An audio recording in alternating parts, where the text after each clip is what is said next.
right, guys, welcome back. This camera is super zoomed in on my face. Let's back it out a little bit. Live at 5, we got a special guest tonight, Matt, the mortgage guy. He is replacing Josh, who couldn't make. I'm going to try to fill Josh's shoes. Josh Lewis is a high-level loan officer and a buddy of mine, a brother in the broker world. So I love all the stuff you put out, love the stuff he says, and I'm in alignment with him. So it should be a fairly smooth, plug in to replace Josh for the interim, right? What's we want controversy, bro. Controversy. That's what gets clicks and views. That's what I hear anyway. Yeah, maybe I should talk about housing crashes and forbearance and foreclosures constantly in order to grow.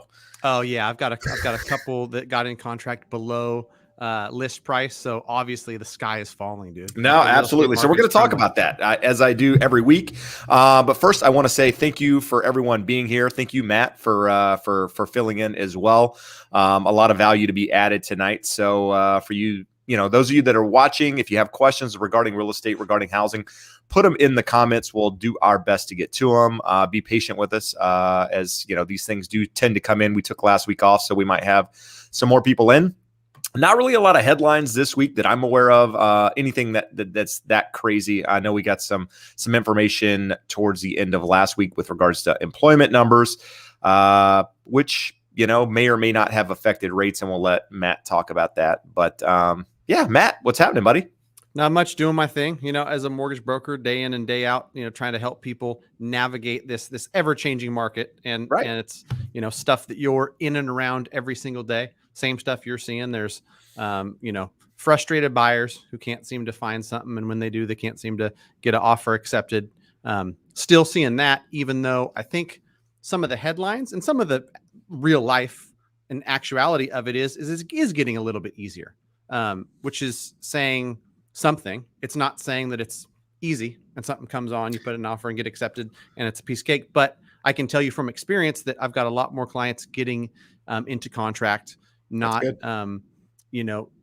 having to go 50, 60,000 above ask like they were in March and April. And so I've made videos on my channel where I talked about it, where, it's certainly still a seller's market in a lot of ways, but it's not the market it was in March and April, which is good news for me on, the buy side of things, working for clients as a mortgage broker, because, it's heartbreaking when people are putting an offer after offer, getting frustrated and throwing in the towel. No, and I'm going to talk about that for a minute too, because every week I talk about inventory here locally. And while a lot of you aren't local, what I think it does is if we're seeing it here in our market, chances are if you're in another market that's similar to Southern California, you're probably going to see something similar over the course of the next coming months. I mean, I think, in a lot of ways, California typically sets the trend for other areas. But, I've been talking about, there's obviously a lot of headlines, right? A lot of headlines that the market's changing, that it's shifting, quote, that seems to be the new word out there a lot, that things are shifting. And a lot of people are talking about more inventory coming to the market. Here's what I'm seeing. You mentioned a moment ago, more buyers going into escrow. I'm actually having trouble. I have some clients from YouTube actually that I'm helping right now try to buy a house. A couple different sets of people. Some are from YouTube and some are not. But they would argue the fact that it's easier because we've been going above the asking price. We've been putting in multiple offers. What we feel like is an aggressive offer, and we're being told, 14 offers on this property. You're not even in the top 3. It went way above the asking price, way above where you offered. And we're talking an $800,000 purchase price here, right? So we're talking probably in the mid 8s, even high 8s on a property where the last comparable closed at 8. And we offered 815 and they're telling us we're not even in the game. And these are qualified buyers, 10% down, money in the bank, great credit scores, the whole thing.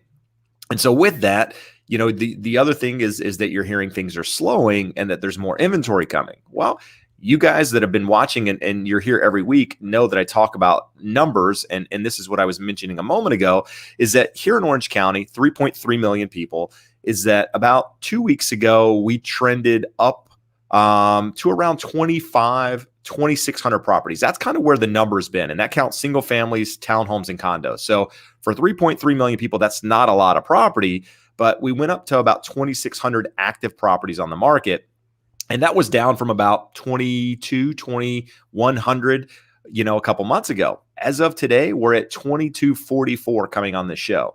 Wow. So we went from 2,600 back down. We're down, 15? I don't even know what the math is there. 20%, close to 20% lower than we were just a couple of weeks ago. And here in Huntington, we got up to 177, I believe, active properties. As of today, we were at 144. Wow. So we've gone, and that's another 17% drop on inventory. So the headlines tell you that there's a lot of property out there. The reality is it's not really changing that much. Now, is it easier? Maybe in some markets, but we're not seeing a lot of it here locally. Yeah. And I think that's something that, you're down south. I'm up in Northern California, right, in Sacramento. Sacramento and different, surrounding counties are going to be different. And it's even going to be different from price point to price point, 450 versus 750. Absolutely. And whatnot. And from what I'm seeing, for buyers who are really desperate to find a house, and they don't want to, you should be desperate, by the way. And you shouldn't be desperate, right? Somebody who's very motivated. I'll use motivated. It's probably a better word. You probably want to, or the ones that I've seen who've had the most success, is go for something that's not absolutely dialed in. Oh, absolutely. Shows well, priced right, best neighborhood, all that.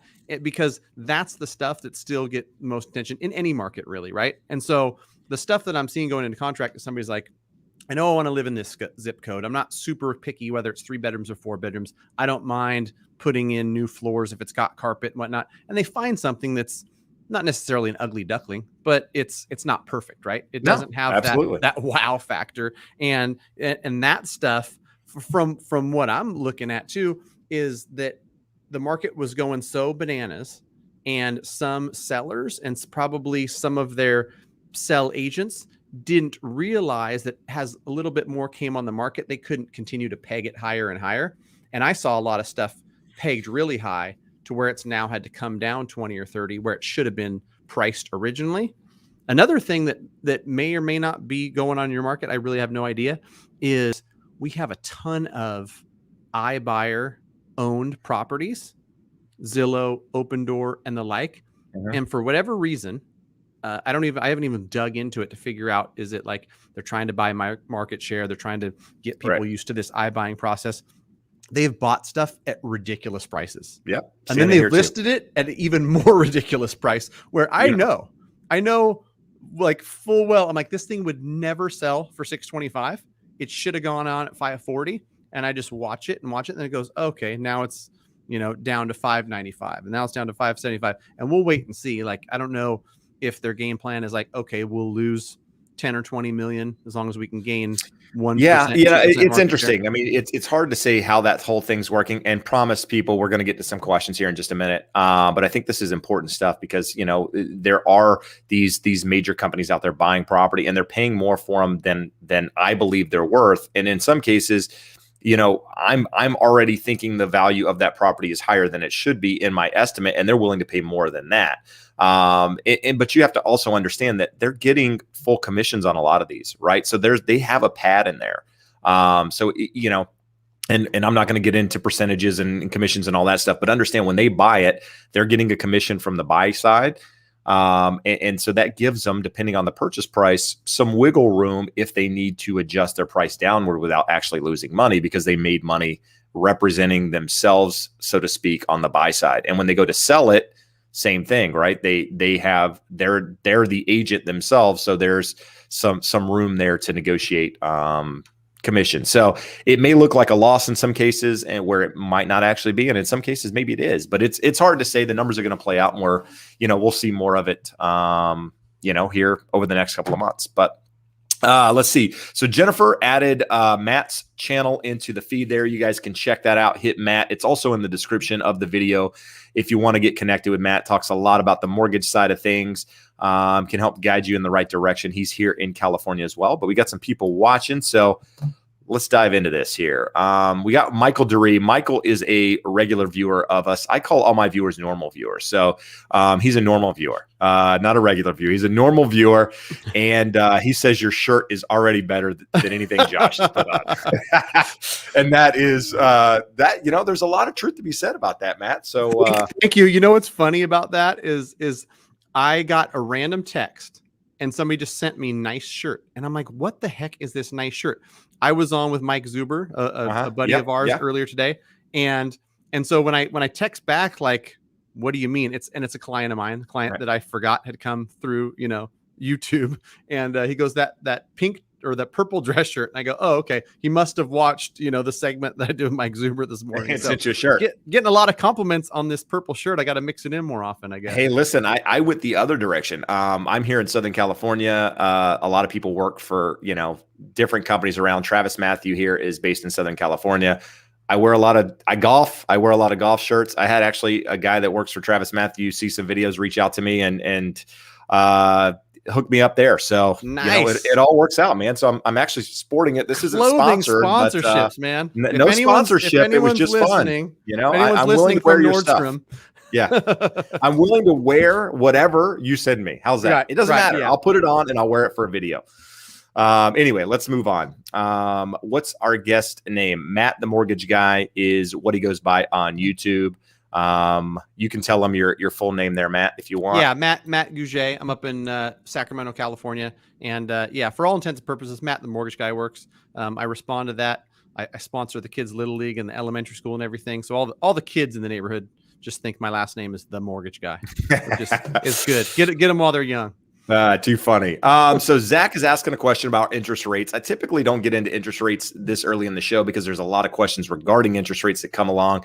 So Zach, if you'll hang tight, man, we're gonna address interest rates a little bit later in the show. We'll talk about expectations over the next week or two. Obviously, you don't want to put Matt on the spot with predicting the future of rates like I do with Josh. I put him on the spot, but you can take the question how you want, but we will address it in just a bit. And we got some more people asking that question. But Andrew has a question regarding home equity lines of credit.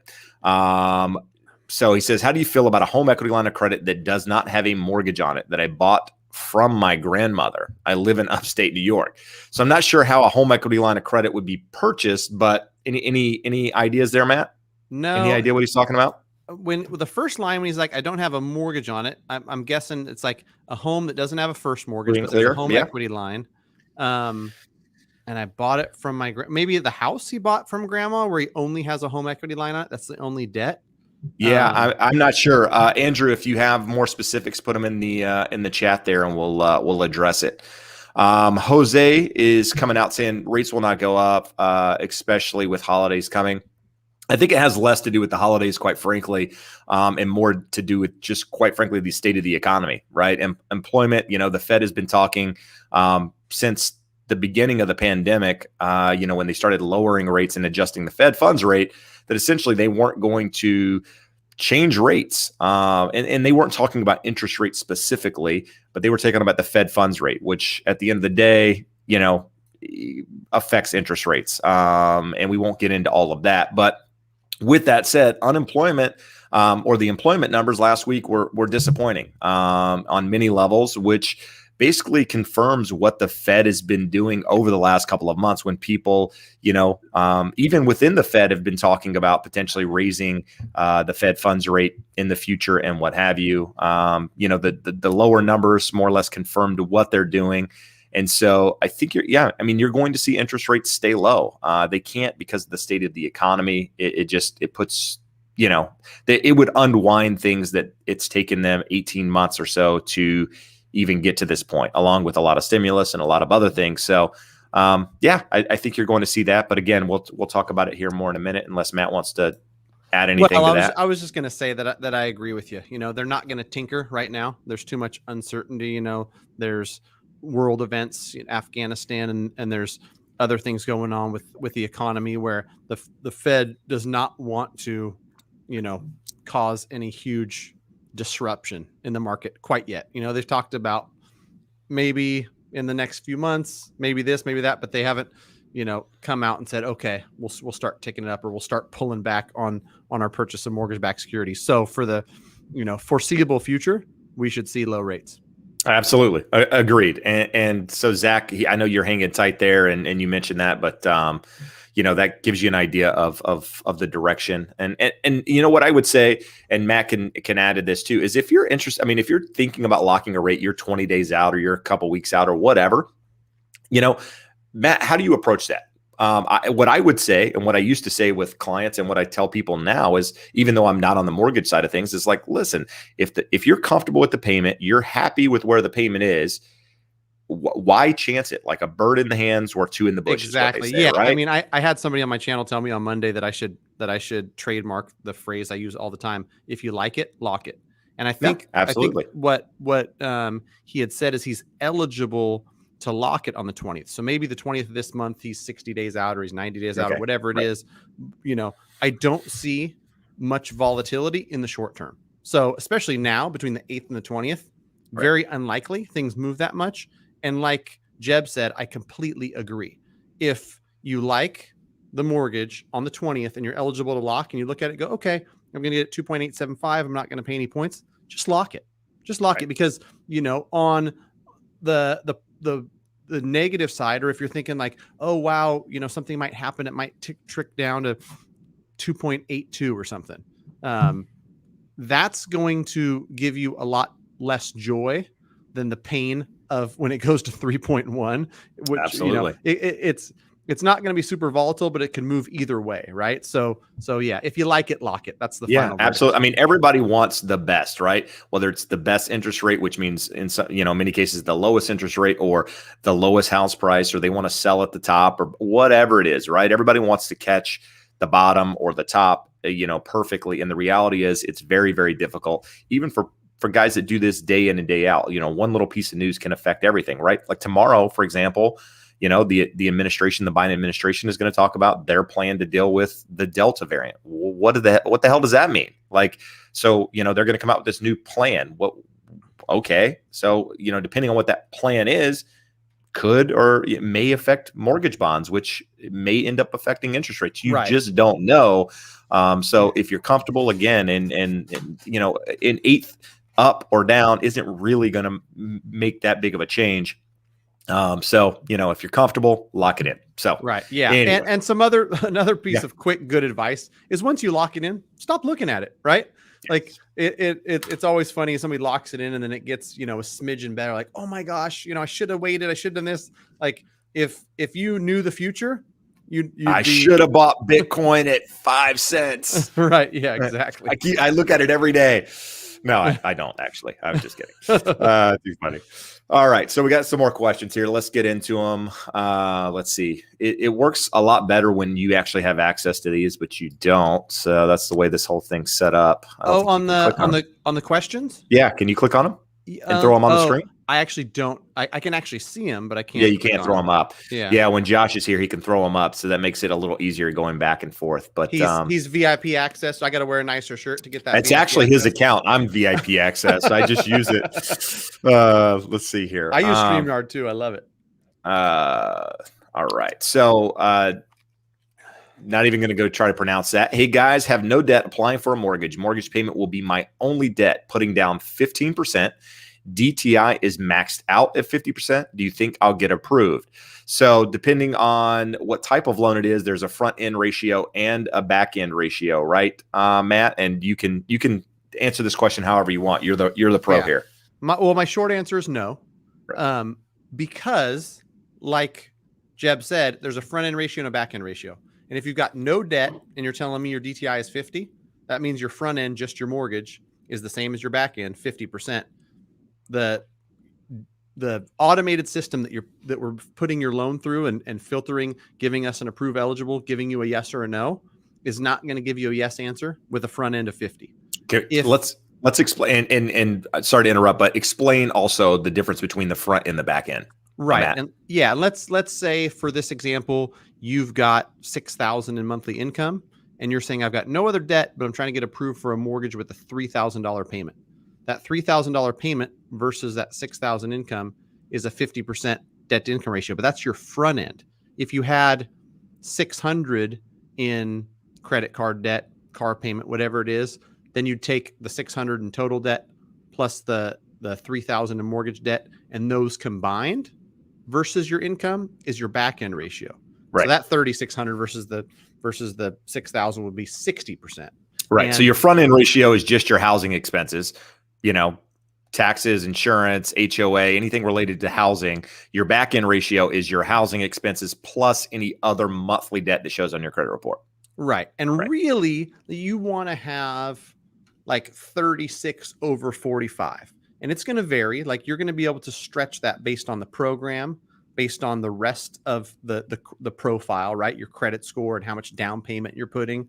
But I don't think I've ever seen a front end ratio of 50 get approved. So you probably want to get that closer to 40, which meaning you're going to buy less home, or you're going to put more down, or you're going to get a raise at your job. Gotcha. One of the three. All right. Good stuff. Burn It Up is asking, what effect will the county property tax assessment due to higher prices have on those that really stretched themselves during the craziness earlier this year? Good question. Fortunately for us here in Southern California, there's very little impact. We have something called Prop 13, which essentially prevents the reassessment of taxes to go up tremendously based on new sales, right? The most they can go up here annually is 2% in California. So that's what keeps property taxes low. It was passed back in 1978. It's called Prop 13, so on and so forth. Other states don't have Prop 13. Now, some states have a variation of it. I know Arizona has a form of it, and some other states have it. States like Texas, for example, is one of those states that doesn't have anything limiting the increases on property taxes. So what you have is, my understanding is they reassess maybe like every 2 years. It's not done every year per se, and I might be wrong there. So if I am, you guys can comment. But at some point, they do get reassessed, and they're based off the new comparable sales in the neighborhood and what have you. So the idea is if somebody bought something super low and all of the people around them are purchasing at a much higher price, then their property taxes are going to be affected.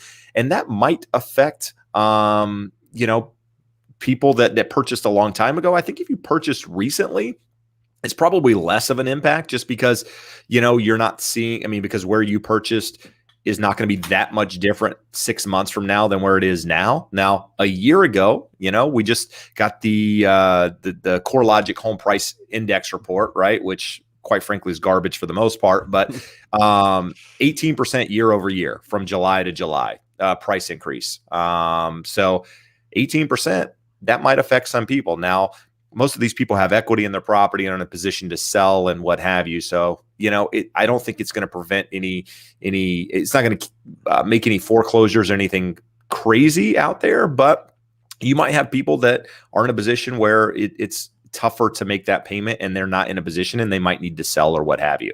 But other than that, it's all speculation, right? We're just guessing. We have no idea what's really going to happen. We don't know how maxed out these people truly are.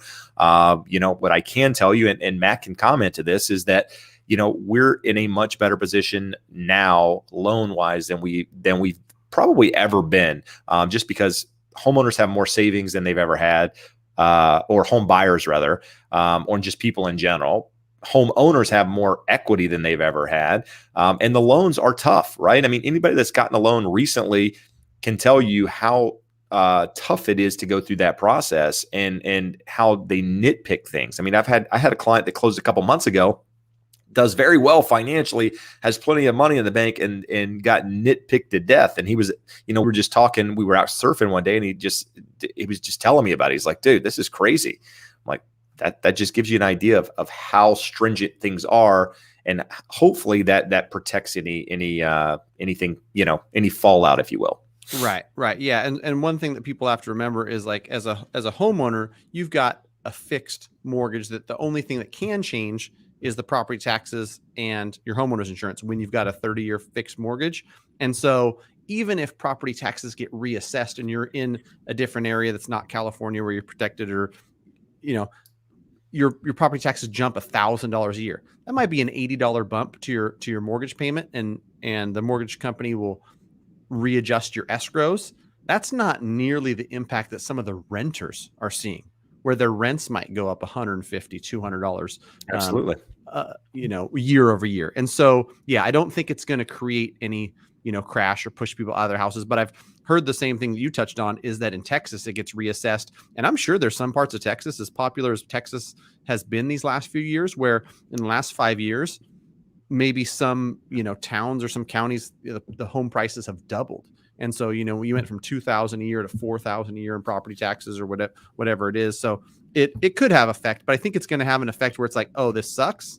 But not like, oh, I'm foreclosing. Yeah, no, absolutely. And I had a Texas agent on the channel some time ago, and we were actually talking about this specifically. And one thing he mentioned is that a lot of their property taxes, part of their property taxes in a lot of these areas has different measures, different bonds and stuff added to those property taxes. And what happens is, even though your property taxes might be reassessed based on new values, some of those bonds and some of those other things that were added onto your taxes are falling off. So it kind of offsets each other. So even though they might be going up in value, you're losing some of these fees that you were being charged because of time that has passed. And therefore the effects aren't, as crazy as people might think. But again, it's we're in California, so we absolutely know nothing about Texas other than it's a very flat state. I drove 13 hours through there and swore I'd never go back when coming through California. So anyway, let's see. Building Butterkip. Will the Inland Empire continue to climb? My guess is yeah, absolutely. As areas like Orange County, LA County become more expensive, people are forced to go to areas like the Inland Empire, and even areas like Palmdale and some of these areas that are just north of LA County. Because it's more affordable to live there. You can actually get more property, more bang for your buck, so to speak. So I think, as things become more expensive in the coastal areas, you're going to get people moving further and further inland, which is going to continue to keep prices maybe not rising at the rate that they have been, because I think we've seen the worst of it.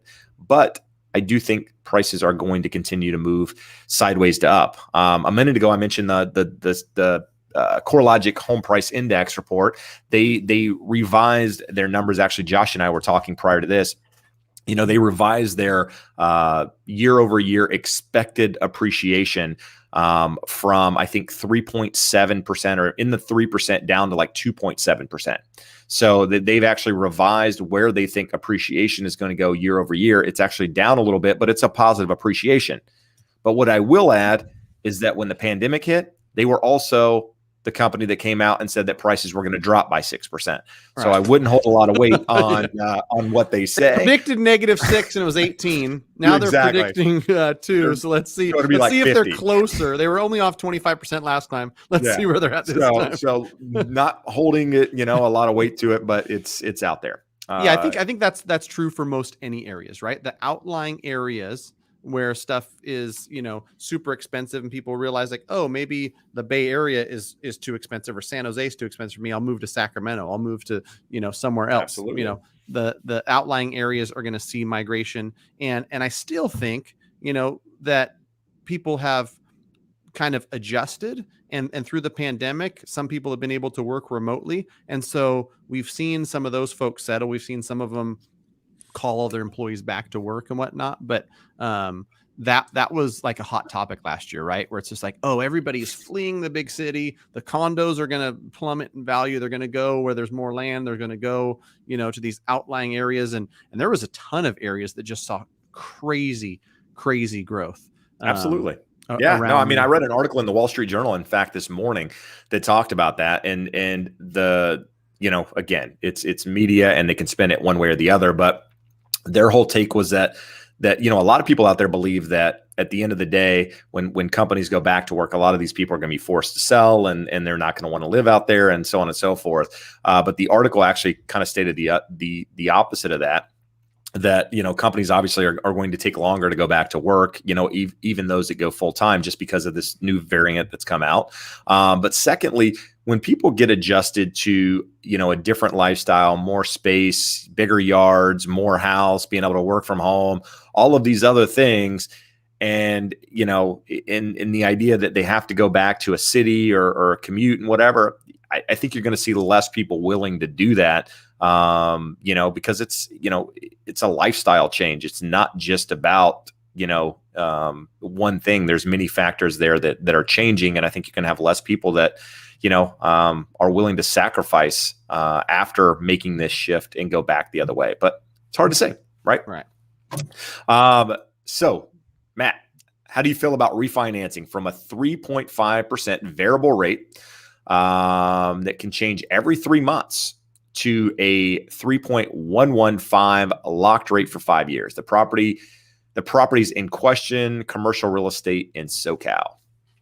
I'll be happy to give my take, even though myself, Josh, residential lenders, our Right. stuff is 1 to 4 unit residential. Right. That's our specialty. That's what we do day in and day out. So I'm by no means a commercial expert, but it sounds to me like you're locking it in for a longer term. You're going down in rate. Sounds good to me. If this was me and it was a commercial building I owned, and you asked me if I wanted to be in a variable rate that can adjust every 3 months or into something that's locked for the next 5 years, I'm saying B.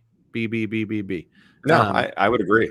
Yeah. I mean, even though I don't think there's a real potential of rates going too far from there. I mean, why not lock in something for 5 years? I mean, even if it were at the same rate, I think it's worth considering. Just it takes the stress and the headache of having to worry about, where rates go. I mean, if they're at 3.5 now on a variable where rates are, I mean, how much lower is that going to go? I mean, let's be honest. I mean, right. Yeah. A couple ticks and it can be at 4%, and you've got the ability to lock it at 3.1. Yeah. I'd lock it up. All right, there we go. Thundergun 03, first time home buyer. Wife and I make $120,000 a year, 30,000 cash on hand. So what? Just over 30%. FICO is 715 and 695. Can't get an FHA due to a defaulted school loan. Should I pay off the loan or save more for conventional?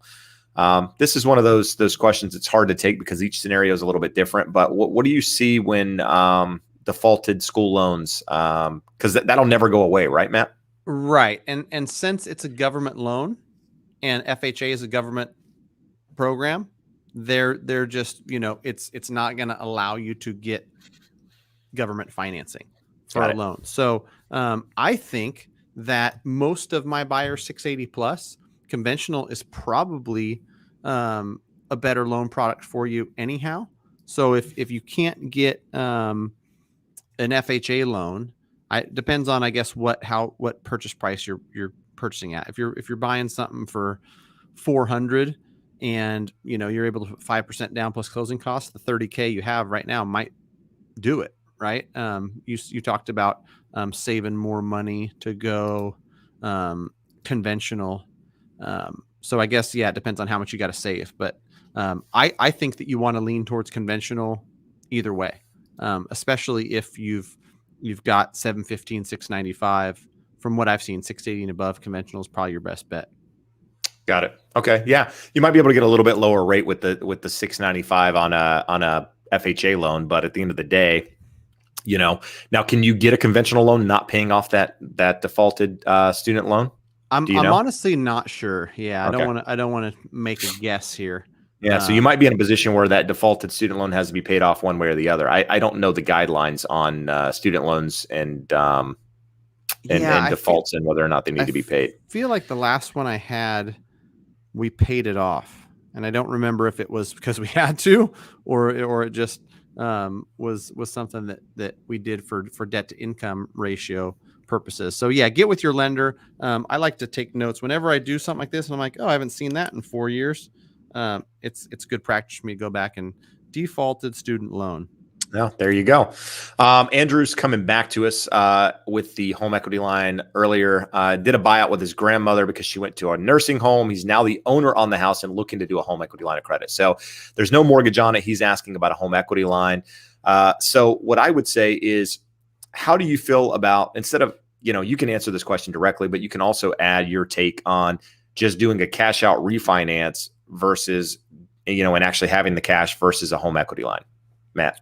Right. Yeah. And I think that there's pros and cons to each. I've made videos on home equity line versus a cash out refinance. And, I've got a great uh, uh, person who I refer all the home equity line stuff to at a bank because, one works for some and one works for another. With the home equity line, you're more often than not going to see a variable rate.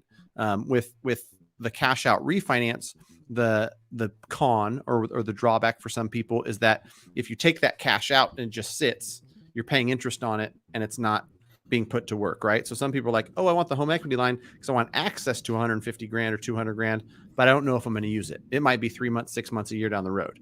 And so I guess you got to look at those things and kind of figure out what works best for you. If you've got a plan where you're going to put 200,000 towards, a project, another investment property, whatever the heck it is, and you're going to use it right away, I personally would take the cash out refinance, know that you're going to get 3% interest rate fixed for 30 years, and you don't have to worry about the adjustable rate, home equity line. And with that being said, there are some fixed rate home equity lines as well. So you just want to get information so that you can compare the two products, and then based on what you're going to do, figure out which one's better for you. Yeah, I think Matt nailed it with the opinion of if you're going to use it immediately, if you already have plans for that money. I think the cash out refinance is the better loan just because it fixes the rate. You have access to the money immediately. With the home equity line, the risk, playing devil's advocate here, is that the bank comes and shuts that equity line down, right? And says, hey, guess what? You no longer have access to this money. And it might be in a position where, hey, I was going to use that, I just hadn't accessed it yet. And now you're in a position where you don't have it. So, again, Josh would say the numbers never lie. Have somebody run the numbers comparable for you, but it also explained the differences in the loans and the risk of a home equity line, right? I mean, it's going to adjust as the Fed funds rate adjusts. Well, right now, that's not really a big deal, but 2 to 3 years out from now, that might be a big deal. And so just keep it in mind if that's your the direction that you're leaning. All right, here we go. Let's see.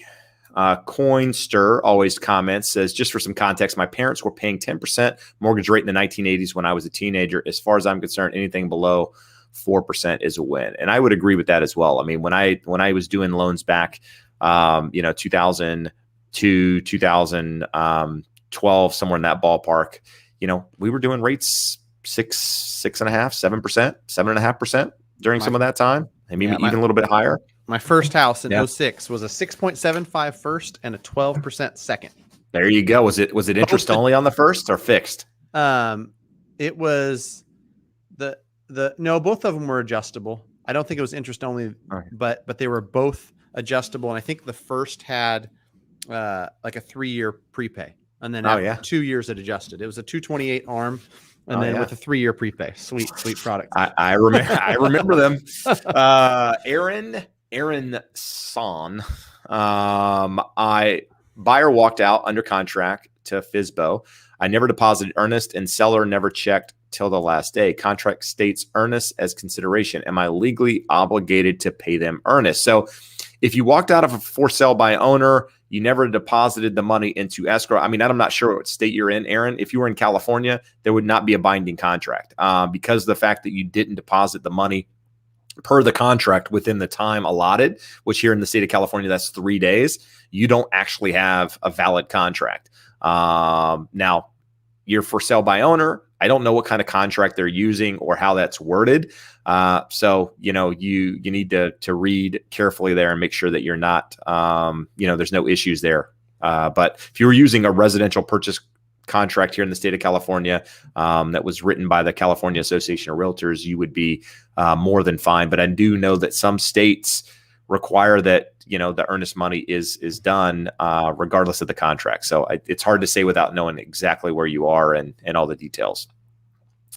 Let's see here. Money Maven makes a good point. Prop 13 means people don't sell.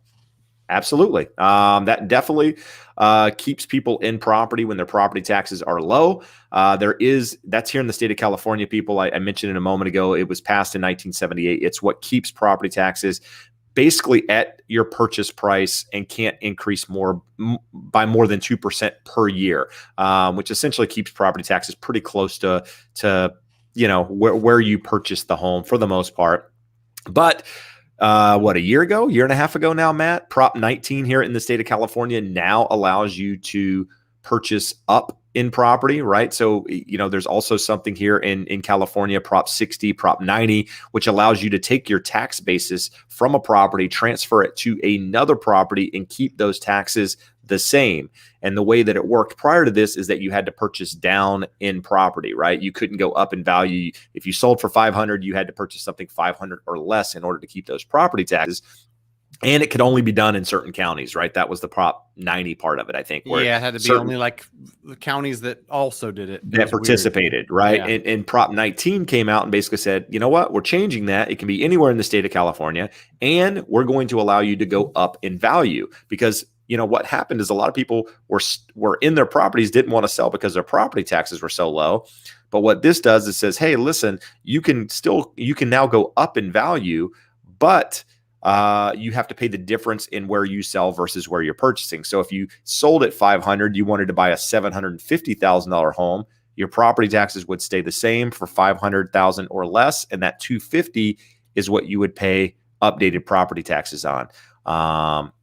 So I know a lot of information out there for people that aren't in California, but you make a very valid point is that, you're going to have people staying in property because of property taxes. I can speak for that myself. I mean, I purchased my property at a really good time in the market, not because I knew anything more than anyone else. It was a lifestyle thing. My wife wanted the property. I didn't even want it. And we ended up buying it in 2012, and it was a really good time to buy property right before the market took off. And I'm in a position now, I've got 3 kids, like we're kind of busting at the seams, but to go up in value to what we need, we basically need 3 times the purchase price of where I bought that house, which means that my property taxes are going to be 3 times higher. In fact, my property taxes would be more per month than my mortgage is now. So guess what? Staying put. Yeah. Yeah. I know I can attest to that too, where I had, real estate agent partners. I remember one specific case where she's like, my mom, wants to sell and downgrade, but she's paying next to nothing, $800 a year in taxes. If she goes and buys a house that's half the value of what she's living in now, her property taxes would, quadruple or 5x. Absolutely. And so, it landlocks some people. So it's good. Hopefully, it's creating some movement because that's what this market needs, right? Is, people who are wanting to downgrade and wanting to move, not disincentivizing them, right? Allowing them to move so that family that's got, a family of 5 can buy their nice big house. They can downgrade to the 2-bedroom, or they can, move closer to grandkids, whatever it is, because I think I can't remember the exact number. I don't even remember the word, but whatever the word is for like turnover in housing, it used to be that people were like moving every, God, was it 7 or 8 years? That number's like slowly crept up. Yeah. Now it's 10 or 11 years or something. Yeah. It was like, it used to be like 5 to 7 years, and now it's like over 10. Yeah. People are staying. And it's, just think, because of where people locked in rates over the last year and a half, that number is going to continue to go further. Just because, if rates were to go up, they would be in a much better position just to stay put. Now, obviously lifestyle changes and that sort of thing are obviously going to put some homes on the market, but for the majority, it's the payment makes the choices, right? And so in many cases, that means property won't come on the market because of that. All right, let's see here. Michael, I'm not sure what you're talking about. Why did it start over? What happened? We didn't do anything here. I think we're still moving in the right direction.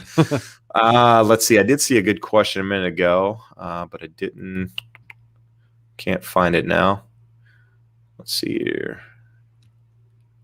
All right. So Rishi, who I know is here often as well. Hello, gents. My offer got accepted for a 2006 built house. Should I get a home inspection done on the house? My realtor suggested it's relatively new house to spend that money on something else. I would say get a new realtor. Absolutely. 100% you get a home inspection. I mean, 2006 was 15 years ago. It's not like it's 2020 yes, built. absolutely. Get a home inspection. It's what, $300, $400. It shouldn't be a big deal. And unless you're buying a monstrosity of a house, then it could be more, but that's even more of a reason to get one. I say get a home inspection, even on new construction, right? I'm telling you, if you want to make sure you're sound, you're not going to have any issues, get a home inspection. It's worth the price paid for admission. Right. Yeah. You're going to buy a $800,000 house, and the $400 inspection is 1/20th of 1% of the purchase price. Get the $400 inspection. Yeah, no, absolutely. Let's see here, Matt. This is one that's come up a couple times. Can you sell crypto for a down payment on a house? You can. And the guideline you have to sell it. You have to liquidate it. You can't say, here's my Bitcoin account, it's worth 88,000 in US dollars, and here's what I'm going to use, and wire that to title. You have to liquidate it. And the problem, I think, what some people are going to have is some of these crypto accounts, it's not like your regular bank account where you have a July and an August statement, right? And so the lenders, with any money, whether you withdraw it from your Fidelity stock account, whether you take it out of a 401k, no matter where it comes from, they want the 2 months of seasoning. They're going to want to see the last 6 months last 2 months, last 60 days of wherever the money came from. Same thing with crypto. You withdraw it and it lands in your bank account, and you show, oh, it came from here. See, it's been here in July and August. Now it came into my bank account. I'm going to use it for the down payment. Sometimes it's harder to do that. The latest breaking news, and I think I saw an article on it today. United Wholesale Mortgage, who's the largest wholesale lender in the country, me and Josh both broker a ton of loans to them, is going to be one of the first lenders to start incorporating cryptocurrency as payment. And so I don't know how that's going to work on the origination side. I think that on the servicing side, they might allow you to use crypto as payment for your mortgage payment, but I don't know enough about it yet to speak on it. But it's something that's going to be more and more common. And lenders going to have to write guidelines for it. But as of now, you can use it. You just have to liquidate it first. Right. No, absolutely. Good stuff. So I want to ask a favor. With 284 people watching at the moment, if you like the content, you find any value in this, hit the thumbs up. If you want to follow Matt, you can do it. There's a link in the chat here. It's a little further up. Jennifer posted it. It's also in the description below if you want to click on that. Don't leave us to do it now. You can do it after the fact. Matt's not going anywhere. Yeah, I'll be there. If you like the purple shirt, press the like button, please. There you go. If you like the fact that Josh didn't wear some floral print tonight, hit the like button. Yeah, make sure you tell Josh next time that. Absolutely. He's gonna find out as soon as I get off this. I'll get his mailing address. I'll mail him a shirt. That'd be classic. Affirmation Queen. My husband and I just moved to Atlanta from Ohio in February. We are pre-approved and an interest rate of 2.7%. Would you say we should buy now or wait until the market gets better? So here's how I answer that question, regardless of who you are, what interest rate you're getting, what the market's doing. It could be any market for that matter. It doesn't have to be the market that we're in at the moment. But what I would say is, if it's at the right time in your life where, you're comfortable with the payment, you're comfortable, you got money in the bank, you have a longer term time horizon, 5, 7, 10 years, whatever it is, I think go for it, right? If you're one of those people speculating or feeling like you have to buy because, it's just you're getting priced out or someone's telling you need to do it and you're forcing yourself, it's not the right time. But it's always going to seem daunting buying a house. I tell clients all the time, you've been looking for months, you've been putting in offers. When your offer actually gets accepted, you're going to have buyer's remorse. I don't care how much you love that property. It is just natural. It happens when you're paying that much money for something, or that much money is coming out of your savings account that is liquid, or you're liquidating something to come up with that down payment. It's natural to feel some sort of remorse. So it's always going to feel daunting. But what I would tell you is that, as long as you're comfortable with the payment, you have a longer term time horizon, you're going to be fine.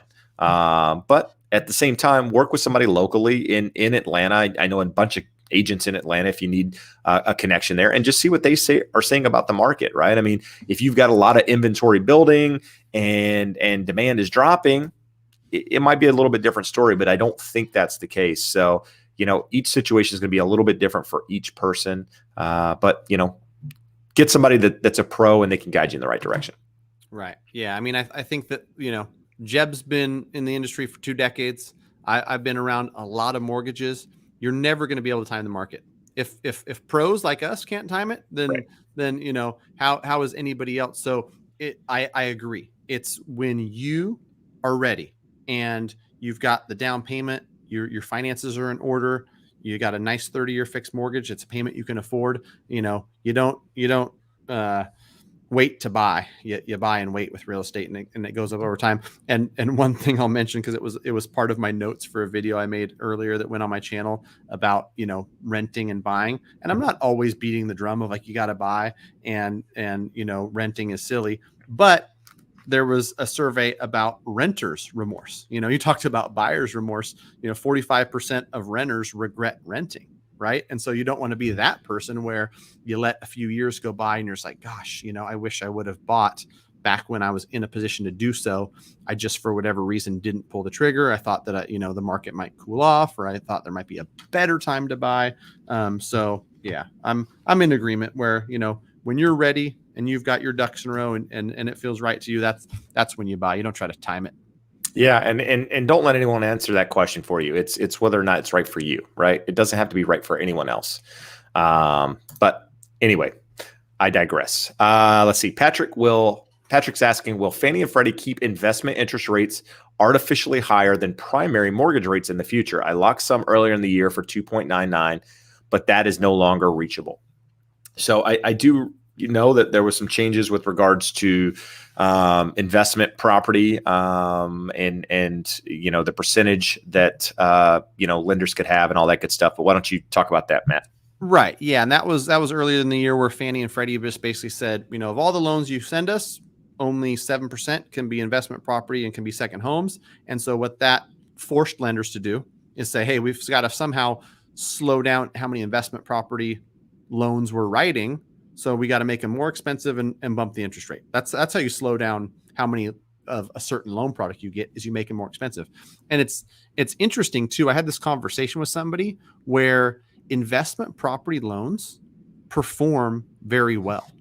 So they shouldn't necessarily come with a higher interest rate, because 25, 30, 40% down, a lot of these loans are really safe loans that perform really well. But that's how they've structured it. And some even believe that like the extra margin they make on the investment loans, even though they perform better, kind of helps keep primary interest rates low, which if you think about what the current administration is trying to do and the goal of creating home ownership a reality for the people who are trying to get into a primary home, then maybe it's a good thing, right?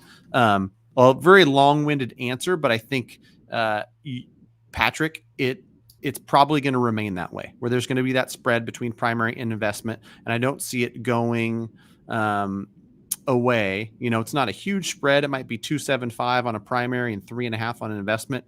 Getting sub 3% on an investment, like you said, you got, I don't know if you paid points for it. But those days may be gone. I don't see anything changing on that. All right. And I know we're pushing an hour here, Matt. If at any point you got to go, I tend to go long on these things. So I'm good. Okay. Okay. Soccer practice for my kiddo got canceled because of the heat. So I can go as long as you can. I'll see if I can outlast you. Oh, bro. Wow. See who taps first. I'm going to have to tap at some point because my wife will kick my butt anyway. Let's see here. So WV man, West Virginia man. I have no idea what WV stands for. Anyway, how difficult will it be to get a mortgage with a large student loan? My income is $50K. The loan balance is $250,000, but the payment is only $280 per month. FICOs are all $800,000. So kind of a hard question without knowing some of the information there, but you could still get a student loan with that. I mean, a home loan with that. Right. Yeah. And you're probably on some income-based repayment plan, which, the conventional lenders are going to allow you to use that 280 a month that shows up on your credit report as the payment. And so just as if you had a car payment of 280 on there, you have credit card debt of 280 on there, it's all math, right? And so the lender's going to look at your income and say, you've got 50,000 a year in income. So whatever that comes out to, 4166 a month or something.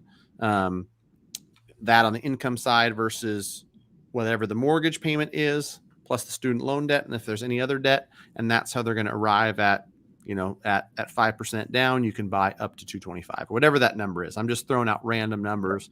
So yeah, it's not impossible, but I would say get out there and continue to work hard, increase that income so you can pay off that $250,000. Yeah. Well, here's what I want to know. WV man, is what did you go to school for? Because here's the deal. The educational system, the college system in the United States is a joke with regards to the cost. It's archaic that they can charge that much money and you come out of college and you're making a fraction of basically what you have in debt per year. It's insane to me that, they can charge what they do and that it continues to go up every year. Every single year. And half the shit, pardon my language, they teach you there, you'll never use ever. Anyway, that's my rant. I'm going to get off my soapbox. I agree with you. I didn't have the same sort of passion behind it, but I agree with you. It's just like, it's mine. Well, I got 3 kids, man. Well, you do too. Like you've got multiple kids. I got a couple kiddos. Yeah. Yeah. So like, I look at this and go, by the time my kids go to college, if that's what they choose to do, it's going to be like $100,000 a damn year for them to go to college because of where the numbers are. I mean, it just goes up incrementally every single year. And I can't get behind it. I went to college, but I'm like, this is nuts. Anyway. Yeah. Anyway, yeah, this is not about college, guys. Funky system where like, yeah, you can't erase the debt and it, continues to go up and they can charge whatever they can charge. And it's, I mean, a doctor can go and rack up 4 or 5. I mean, Josh and I were talking about this earlier today, $400,000 or $500,000 in student loans over the course of however many years, and they come out of college and they make $70,000 a year. I mean, it takes 30 years for them to repay that thing. It's nuts. Right. It makes no sense at all. Zero. Anyway. Devin, I'm moving to Southeast Florida and want to house hack a quadplex. Would you wait out the winter to cool off demand before trying? Here's the deal. Florida is one of the hottest markets at the moment. A lot of people moving there for many reasons. I can't tell you what's going to happen there, but how I addressed the question earlier about buying versus waiting, you got to figure out if it's right for you. The numbers make sense. If it does, I wouldn't push it off any longer. But you do have things that happen, I wouldn't say seasonality wise, but natural disaster wise that affects property value in South Florida that could open up other opportunities, but that could also take away supply. And, there's too many factors to go in there. But what I'd say, if it makes sense and the cash flow makes sense to you or whatever it is you're trying to accomplish, what's the purpose of waiting? Trying to pick the top or the bottom is too tough. Right. And I think you're in a good spot, Devin. I work with a ton of investors. I'm an investor myself, own a couple of quadplexes, own a handful of single families.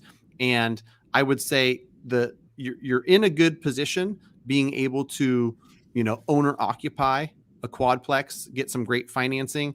And my guess is if you're willing to house hack and live in 1 and 4 units, you don't need super fancy. So find something that, isn't a showpiece where some investor with tons of money is just going to buy, something super fancy that needs a little bit of work maybe. And you move into the unit that's the worst and you rehab it over time. And then as one tenant moves out, you move into the next one and you rent this one out you moved out of that's rehabbed at a premium. But before you go and buy, like Jeb said, you don't want to necessarily like sit back and just wait for something to come along. My advice would be get to know the criteria for what you're looking for. There's a bunch of good calculators out there where you can say, I want to buy at this price, receiving this much rents. I know how much the expenses are going to be, and get really, really clear on what you're looking for. That way you can scour and you can be an expert. And after 4 weeks, 6 weeks, 8 weeks of looking, you're going to know this one's almost it. This one's not. This one's a terrible deal. oh, this one fits. I'm gonna throw an offer on that one. And you'll know, what a deal looks like the more work you do up front trying to figure out your criteria. No, absolutely. Good advice. Just scouring through some comments here. So if I'm not looking at the camera, Matt, I'm trying to figure out the next comment, brother. I'm not avoiding you. Yeah, no worries. No worries. Let's see here. Here's one from Anna and Elisa Dobos. We plan to buy in 2022 and rent our townhouse. I'm going to start over. They're going to rent their townhouse in 2022. They can make about $500 on top of the mortgage. How will that help or not help with a new mortgage? So no rent, no previous history of renting that property. They're going to rent it out. Can they use that income, even that excess, if you will, to help them qualify for something else? You can. First, I got to razz you up a little bit when you're All stumbling through. I was last night I was working with my third grader. He's got to read 20 minutes a night. It's part of his homework. And so I had flashbacks to that. I'll help you get through your reading, Jeb. Don't worry. Perfect. My English is awful. Like my strength is in numbers. It's not in anything but numbers. I tell them English is hard, and I tell them too, I'm a numbers guy. Don't fancy words, you can't use those on me. And if you need something calculated, I got your back. But if you want me to read fancy words or know what some of these, you got the wrong guy. Wrong dude. And so this is really common, right? You're moving out of your current primary and you're going to rent it out. And Anna and Elisa is, can I use that rental income? The way the lender looks at it, it's departing residence income. And let's say the townhouse rents for $2,000. Market rent is $2,000.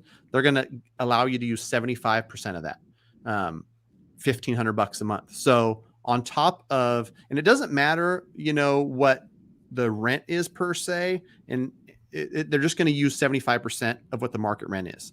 When you have a house that you've owned for 10 plus years and you're claiming the rental income on your income taxes, they're going to look at that. But not knowing what you're going to be receiving in income because you're literally moving out and moving to the next house, they're just going to take market rent, multiply it by 75%, and use that number. So in our example, it rents for $2,000. They're going to allow you to use $1,500 and just add that to your income. You're going to be able to use that as income because what you're going to have to do to qualify is take your income plus that rental income, projected rental income, versus the mortgage on that townhouse, the mortgage on your new place, and whatever debts you have. So those two mortgages plus your debts, keeping that under 45% on most programs versus your income plus the rental income. There you go. Good stuff. Let's see what we got here. So WV man, law school. I knew it. Worked. So law school, worked as a lawyer for 10 years. 2008 wiped out my real estate practice. I am now an executive chef. So yeah, man, sorry, bro. It's crazy. It's just, law school and doctors go to school for a long time, man. It costs a lot of money. Hopefully the executive chef thing allows you to get rid of that. So let's see here. David Lee, looking to do a 1031. Basically anybody looking, okay, so I'll explain this in a minute. Looking to do a 1031 and leverage 1.5 to purchase 3 million. Does debt to income include future income, or will it only be calculated based on historical income? So a 1031 is where you sell an investment property. You take the proceeds from that property and invest them in something larger of like kind, if you will. So if you sold a single family residence and you profited 500,000, it's taking that profit and moving it into another investment property that is of higher value than the one that you sold. That's a 1031 tax exchange. It allows you to bypass any capital gains taxes that could be associated with that property.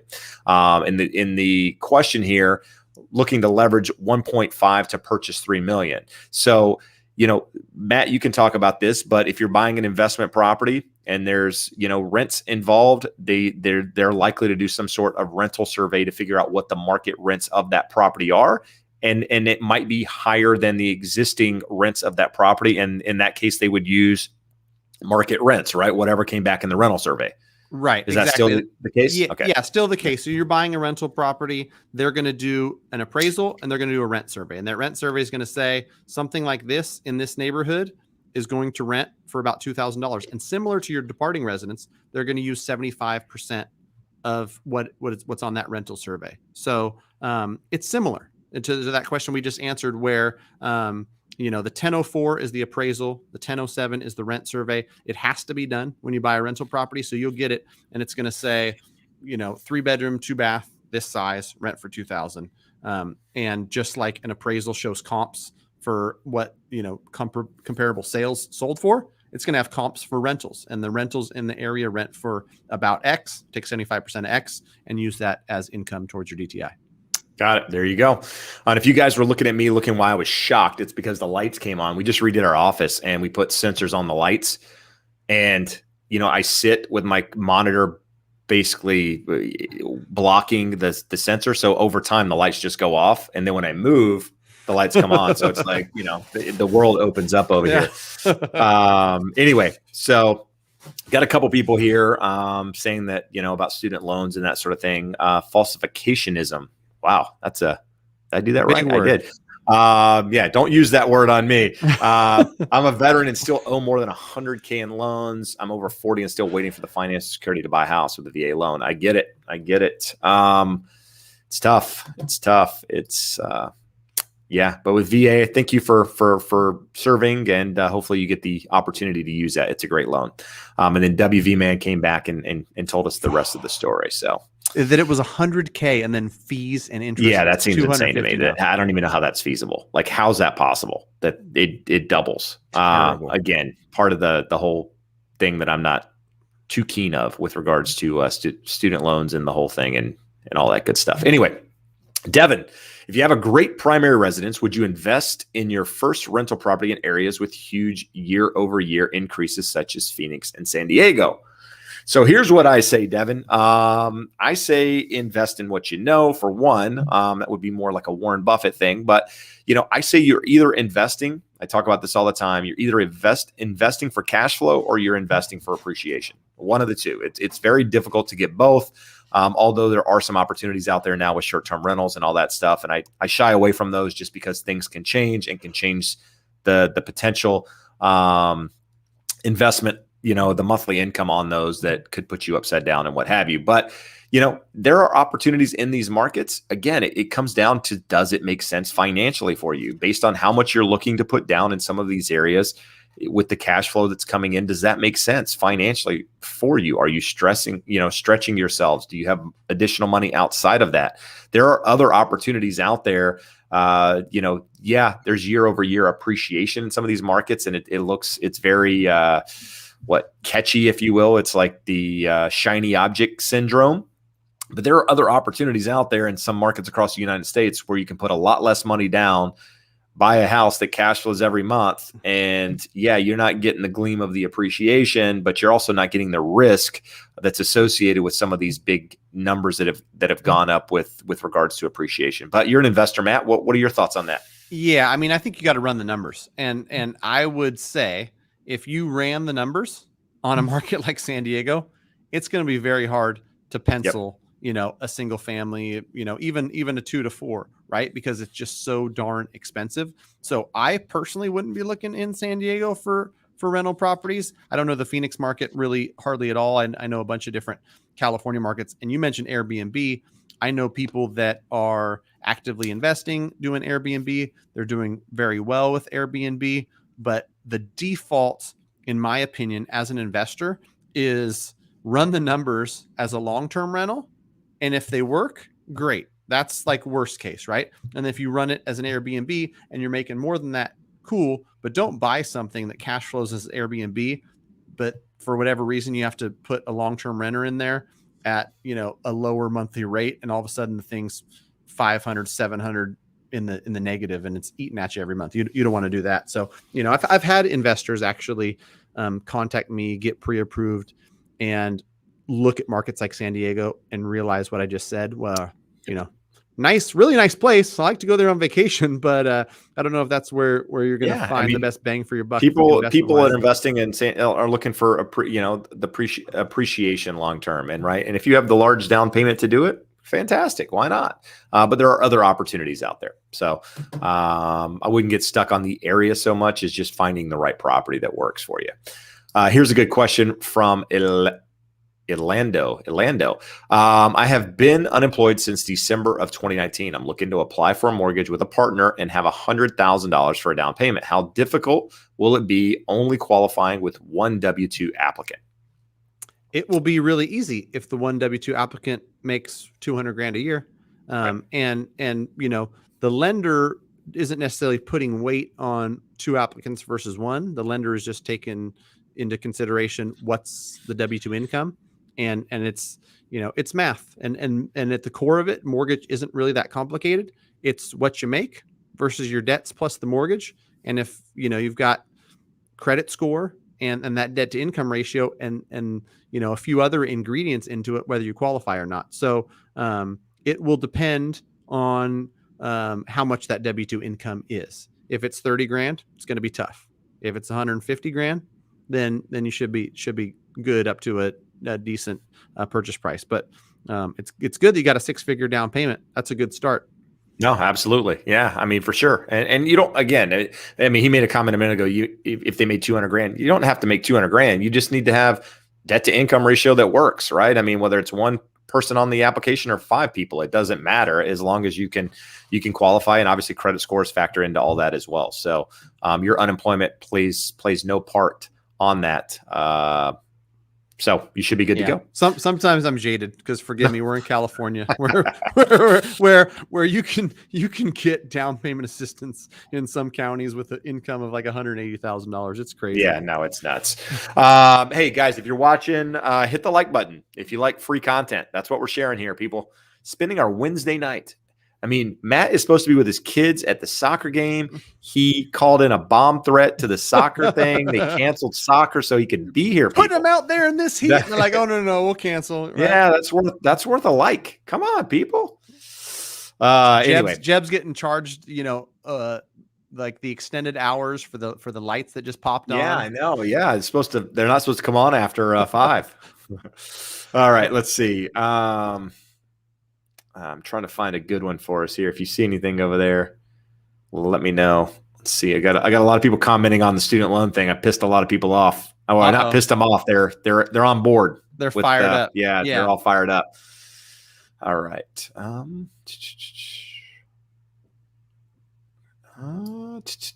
Sorry, guys. I'm trying to find answering some of the questions. She's dude, she's here every week. She probably knows more than I do. Awesome. Yeah, Jennifer. All right, we're just going to click on something here. I'm going through a bunch of questions, so we're just going to hit something and see if we can find a good answer. How can I purchase land without income, but with good credit? Also, I got 2 jobs.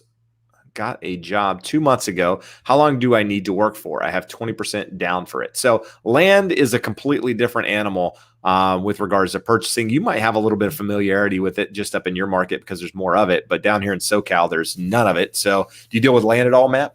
I refer all that to US Bank, and I don't know, different parts of the country, I'm sure it's different, but it is a whole different beast. As you would imagine, the lender doesn't really have much recourse. There's not really, they don't want to be stuck with raw land. So I know that it requires a larger down payment.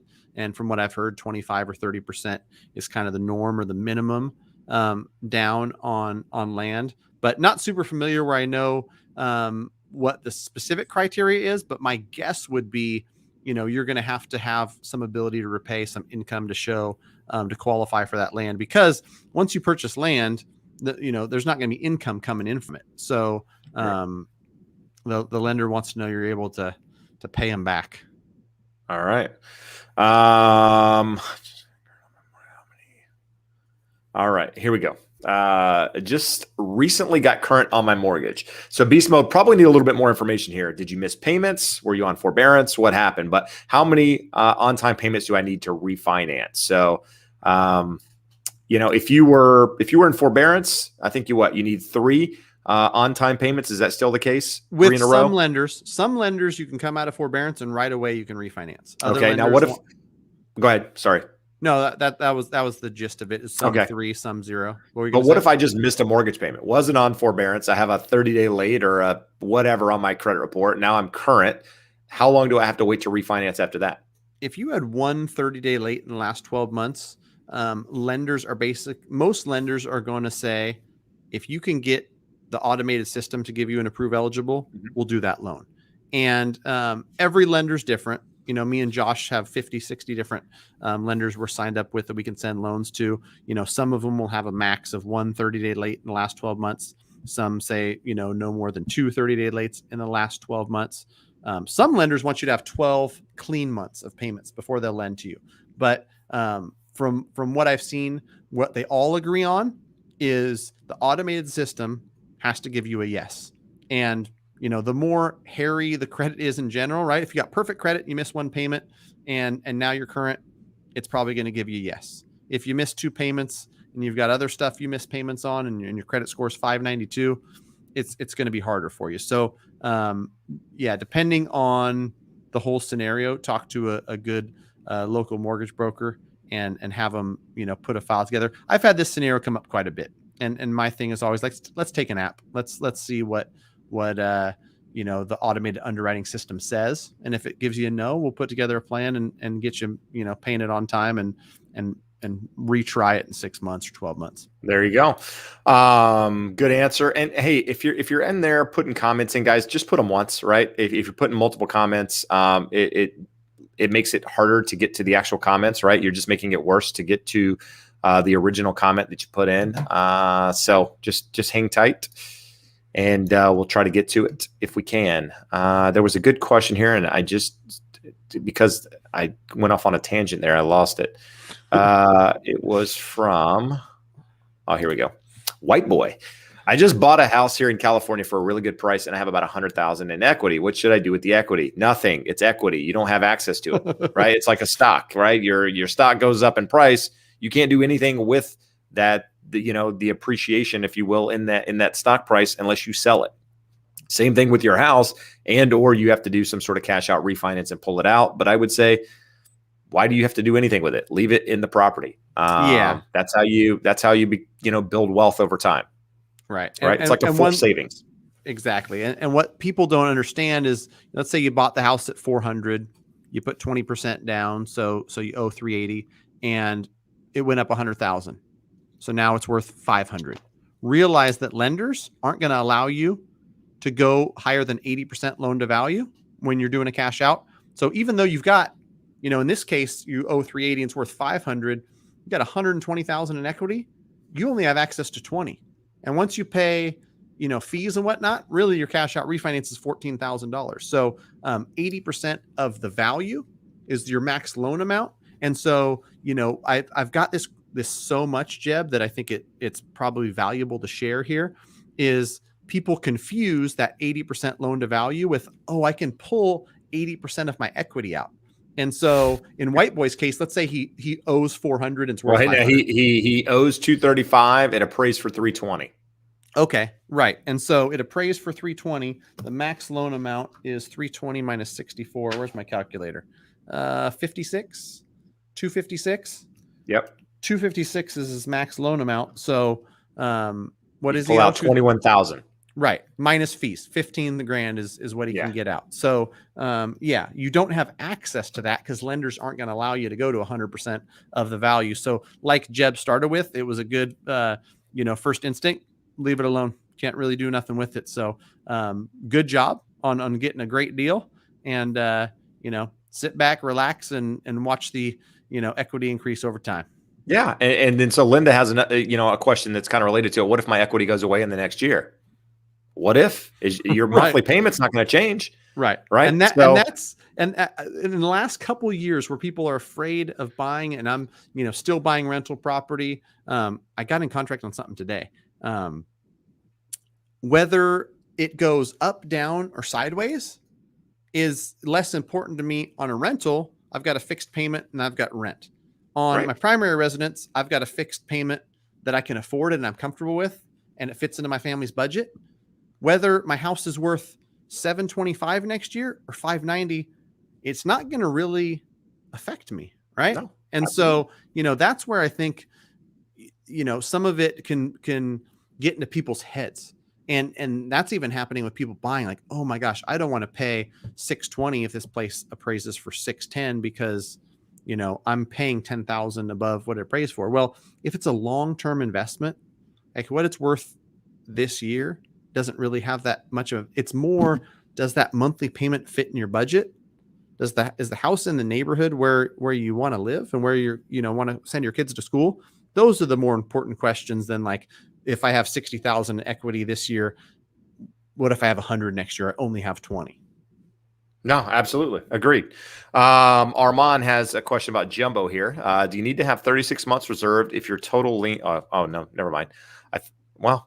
It is going to be jumbo. If your total liens is above 3 million or 24 months reserved for 2.5 to 3 million. Do you know on that one?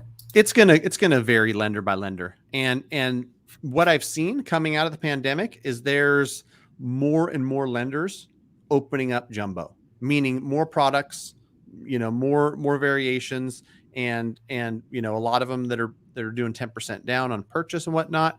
And the banks are super strict, even though the banks do have some good jumbo products.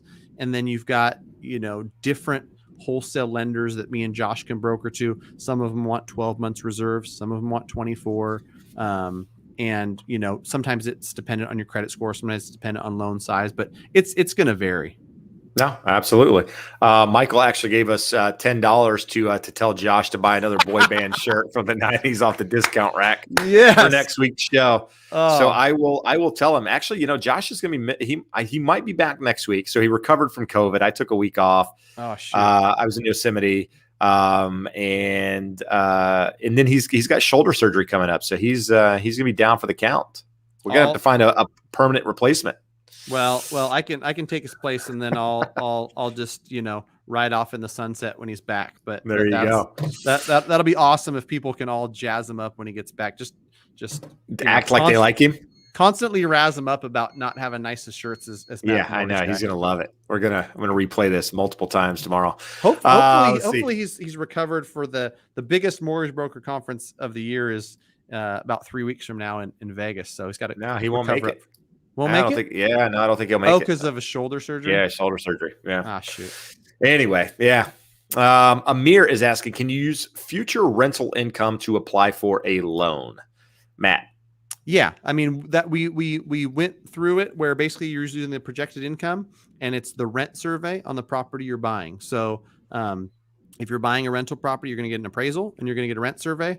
You're going to be able to use 75% of those projected rents, which isn't like your guesstimate or what you tell the lender you think it's going to rent for. It's what the appraiser puts on the rent survey, what the rents in the area are.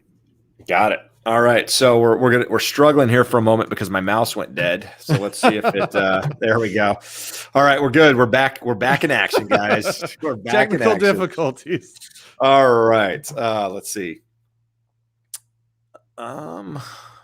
Okay, here we go. Elondo is asking another question. With 3% conventional loans, do you need to make the property your primary residence? And if so, what percentage down payment do you need to put down for an investment property?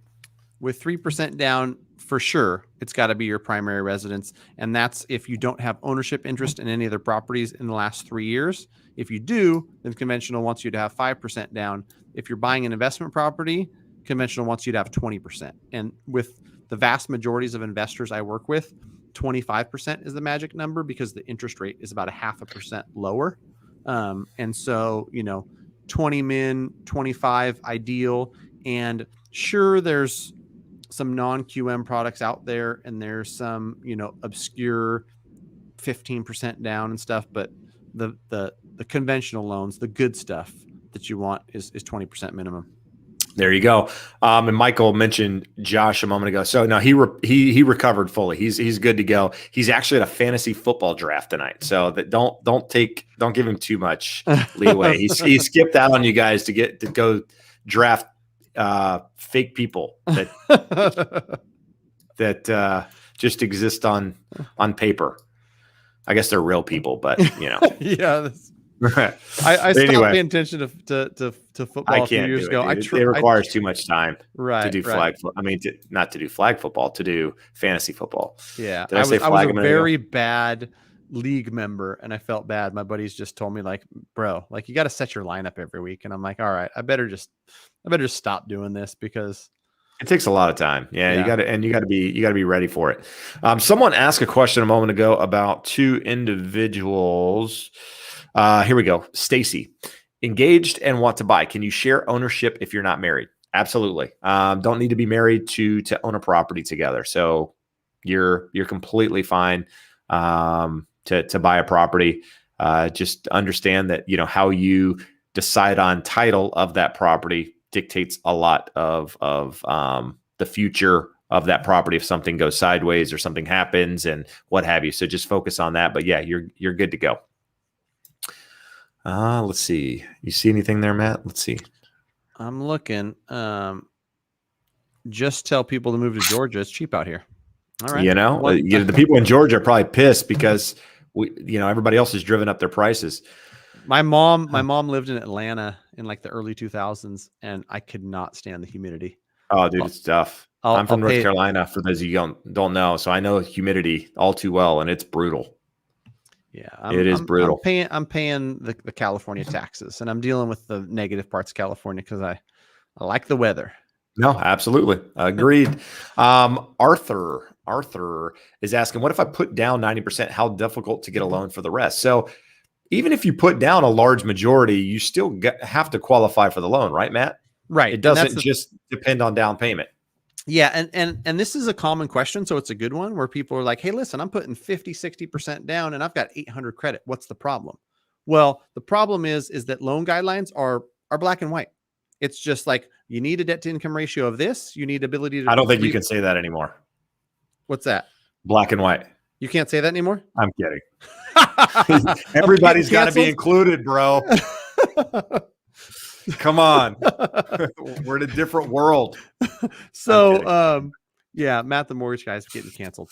But yeah, that's the thing, is like, you are still going to have to pass the ability to repay, which is your income versus the payment and whatnot. So that 10% loan, if you buy for 500,000, you're like only getting a loan for 50. That's going to, taxes, insurance, and that 50 grand loan is going to be a payment of 486 or whatever the heck it is. And you're going to have enough income to qualify for that. So. No, absolutely. I got another one here that was, where was it? Oh, so Rick is asking, what are my thoughts on forbearance ending, house prices forward?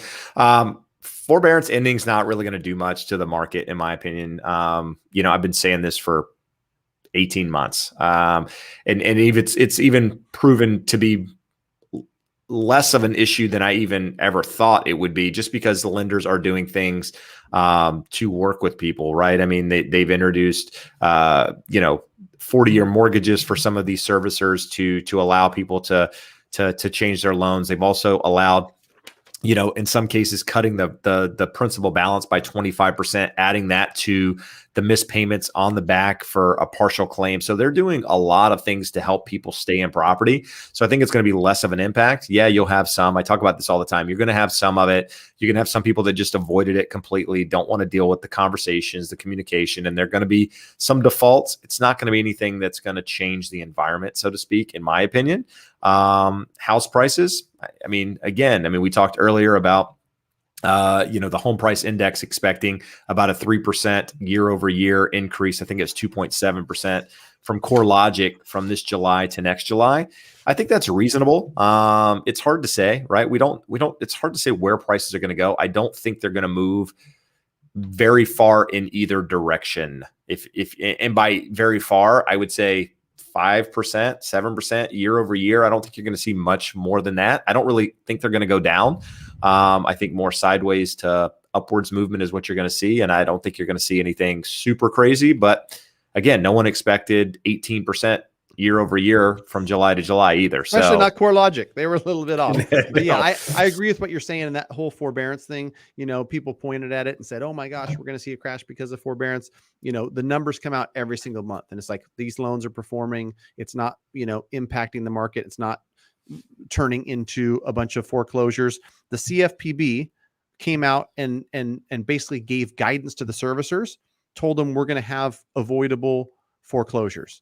Foreclosures are bad for communities. They're bad for people. They're bad for the market. They're bad for everything. So the servicers are being forced to offer different types of, modifications, the 40-year loan and whatnot. And so it's not by accident that they're avoiding foreclosure as much as they can.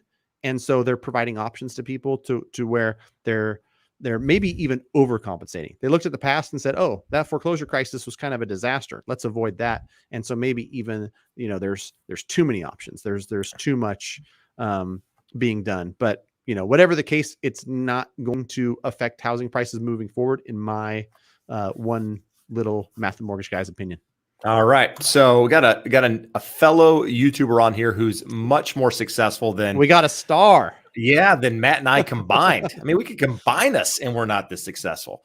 Christina Smallhorn, thank you for the super chat. You guys go check out her channel if you're not familiar with it. It does a lot on affordable housing and a lot, on real estate in general as well. You can learn a lot there.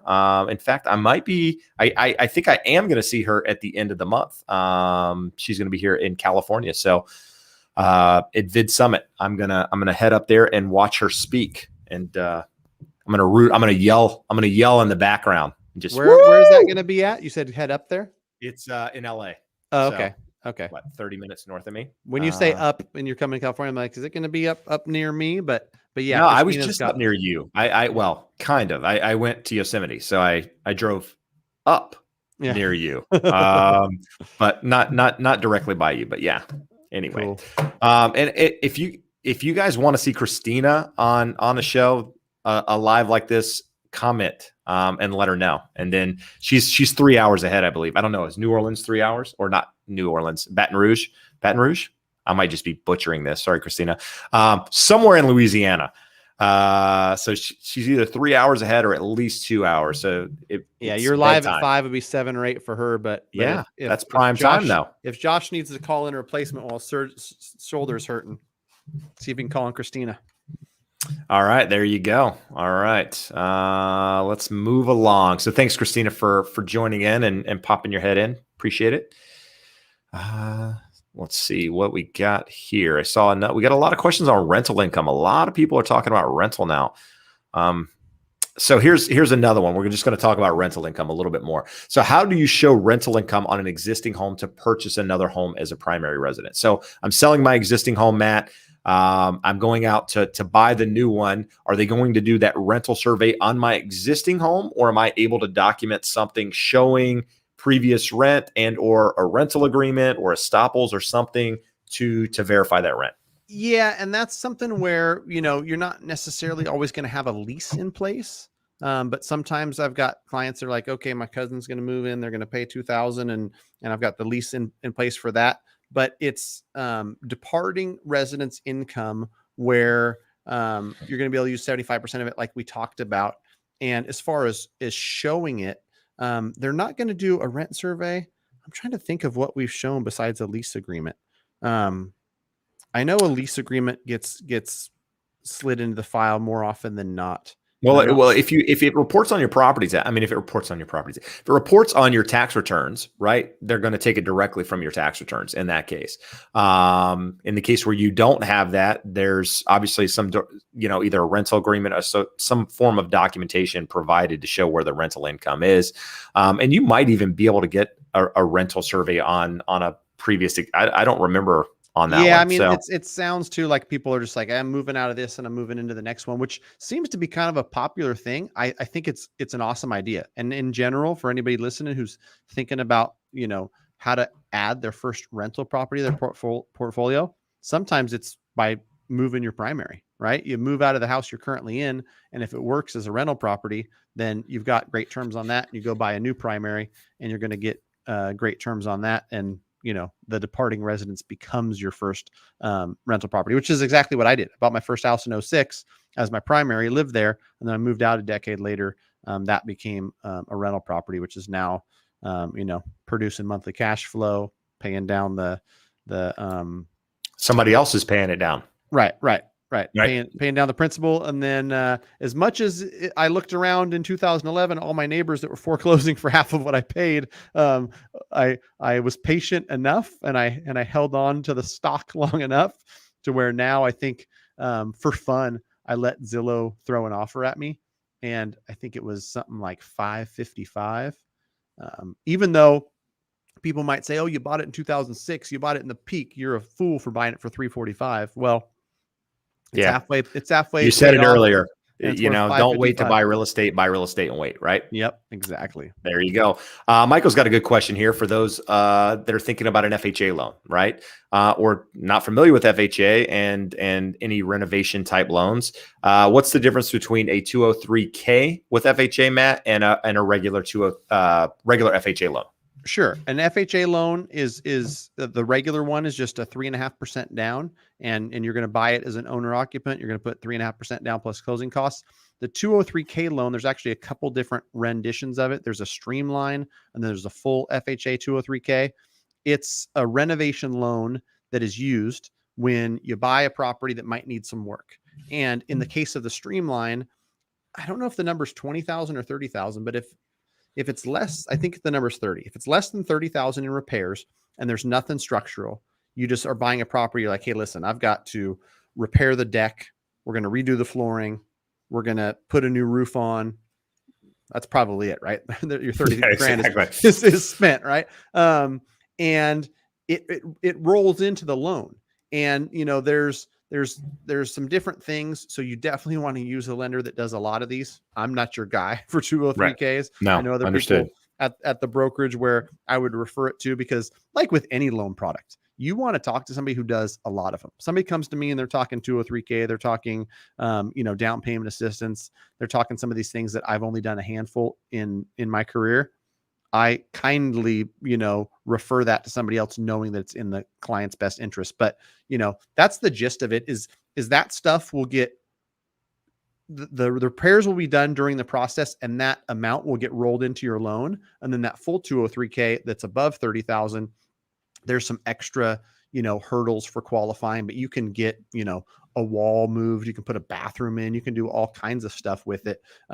You've just got to qualify for the loan, work with somebody who's good at it, to get a seller to accept that offer, knowing that it might be 45, 60, 75 days, start to finish on that, because you've got to use like the FHA licensed contractor. They've got somebody who's actually assigned, that's going to kind of run that show for you from what I've heard. But So one thing here to keep in mind is that, you get an appraisal of the value of the property now, and you go out and you get bids on contracting to do the work, right?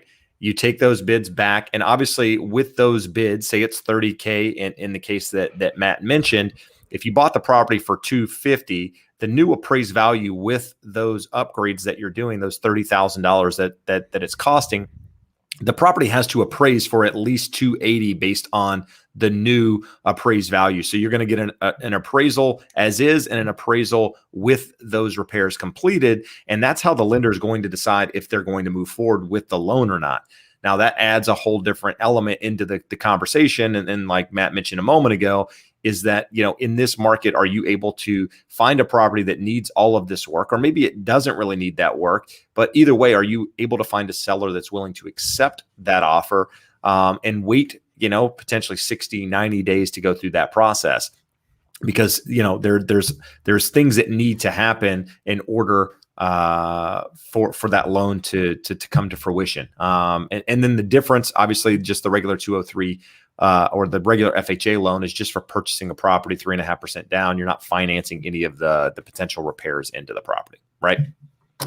Sorry to jump on that there, Matt, but I wanted to make sure people knew that you can't just go out and say your brother, gives you a bid for 30,000, you go do $10,000 worth of work. No, there's someone monitoring to make sure that the money gets used towards repairs and that it's done, properly, right? There's no way to really profit from the system, so to speak, in that case. So just there you go. Deanna's asking, what areas do you serve? Matt? It would be California, right?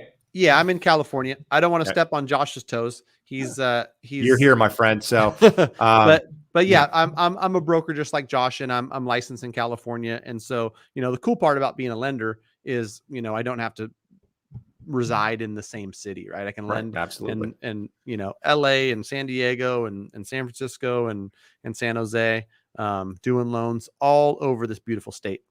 There you go. All right. I saw another good question here, and I went down the rabbit hole and started reading something else. So we're at hour 41 in, guys. We're at 105 likes. If you appreciate the content, appreciate Matt being here and his purple shirt, hit that thumbs up. We appreciate you.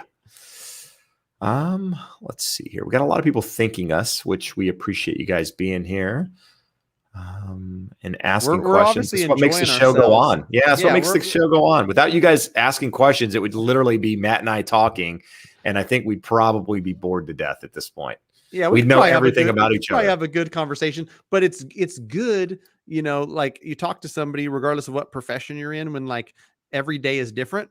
It provides some variety, and like the lives for me are awesome. I do it every Monday at 6 p.m. If you want mortgage questions answered and you want to join my live Monday at 6 p.m. Pacific Standard Time, it's fun because I don't know what to expect. I don't know what people are going to ask. At this point, I think we've pretty much captured every question possible on this thing that's related to housing. I think, occasionally we'll get one that surprises us. We're like, oh, that's a good question. But I mean, at this point, we've been going pretty strong here for about 6 months. Next live every Wednesday you do with Josh, tell people to tell you their craziest stories that you would not believe, and see if you can get some new stuff. No, there we go. I like it. We're going to do that. Yeah. We'll make a video out of it. Yeah. Rob's got a good one here, though. Rob's asking, how much does a 6-year-old Chapter 17? I'm going to start over again, Matt, because I can't read clearly. How much does a 6-year-old Chapter 7 bankruptcy affect loan approval? Credit score is 730, 20% down, 140K income. So what I would say is if it's discharged 6 years ago, very little effect at all. In fact, if it was discharged, 4 years ago, right. I think there's very little impact as long as your credit score is able to get a loan. But right. Yeah. Your credit score is recovered and you've passed the 4-year seasoning for getting a conventional loan. You're going to be in good shape, and FHA is even shorter. So you'll be fine. That's old news. Old news. Right. So you'll be good. All right. Narayan. Sorry if I butchered that. How is property tax assessment done for new homes getting built?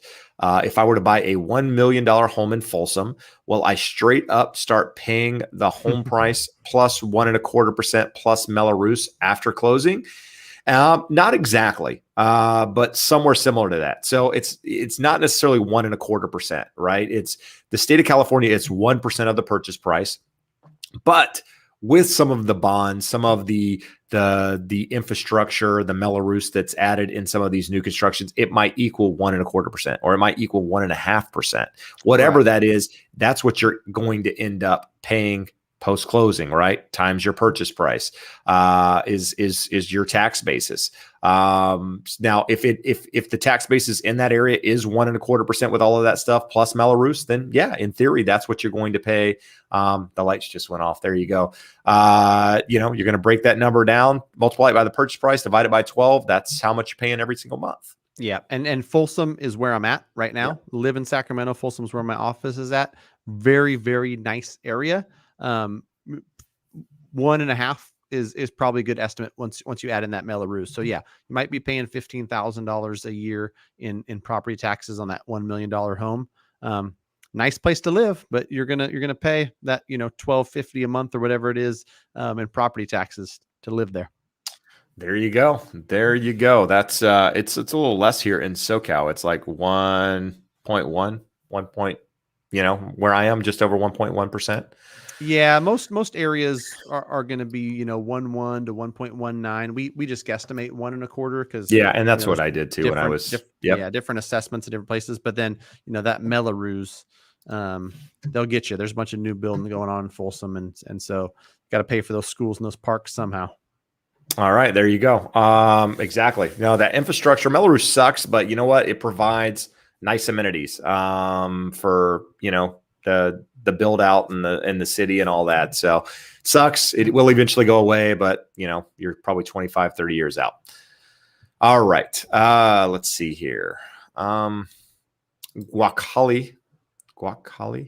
Also a regular here. I'm refinancing my home through a local broker and they're charging me $7,000 just for their fee. My loan is $290 in California. I feel that seems high. What do you think? I'll let Matt give his opinion on that. So Yeah, I mean it's tough too because make sure. I mean, box A, right, on the mortgage estimate. Box A is the lender fees, and sometimes people will be like, "Oh my gosh, I've got $8,800 in closing costs." Well, when you look at the end of the statement where it says closing costs, that's factoring in lender, that's factoring in title, that's factoring in your prepaid property taxes and homeowners insurance. So if 7K is just the fees, from the lender in box A, that sounds high, but also, is it a cash out refinance? Is your credit score 645? Are you going up to the max LTV? Those things are going to factor into how much it costs, right? And are you paying 7K because you want the lowest possible rate on it? You really can't just say 7K, lots of fees, run for the hills, right? Because I don't know all the other inputs, right?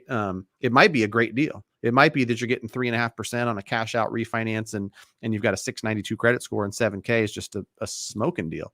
But yeah, provide some more context and we should be able to figure out if it's, excessive on fees or not. There you go. I skipped a bunch of questions here. I will come back up to those guys. Sorry. I got sidelined here. Let's see. Alma is asking, what's the name of certification VA letter name and for how long does that letter good for? So certificate of eligibility. Is that what we're talking about, Matt? Yeah, maybe? I think so. And that's good for how long? How long is their certificate of eligibility good for? I don't think it expires. I don't think so either, unless you use it. The loan, then at which point you gotta get your eligibility reinstated or reinstated, exactly, right, yeah, in order to use it again. But you should be good to go once you have that letter, I believe. Anyhow, let's see here. We got Christina talking about firearms being stolen. What's going on here? Like I missed like an entire conversation going on. How to price your home correctly. No one getting. It's a real estate one. Yeah, let's see here. I have no idea what's going on, guys. I did see somebody ask a question about what to offer on a house. I'm actually going to do a video on what you should offer on a house. It's going to come out, I think tomorrow is when I have it coming out. And going to talk about that in a little bit more detail, at least, my thoughts on it. Let's see. I'm looking for something, guys, that I feel like you. Here we go. So Michael's asking, why do buyers have to pay for a home inspection? And what are the benefits of being a new buyer? Benefits of being a new buyer? I'm not sure that there really are any, other than in some areas there's maybe some first-time home buyer programs that that are truly first-time home buyer. In those cases, maybe that's a benefit for you. Here in Southern California, pretty much non-existent for the most part. The state is out of money with regards to any first-time home buyer down payment assistance. So I wouldn't really say there's a benefit to being a new buyer unless you can think of one, Matt. I check the first-time home buyer box and it opens up that 3% down conventional for me.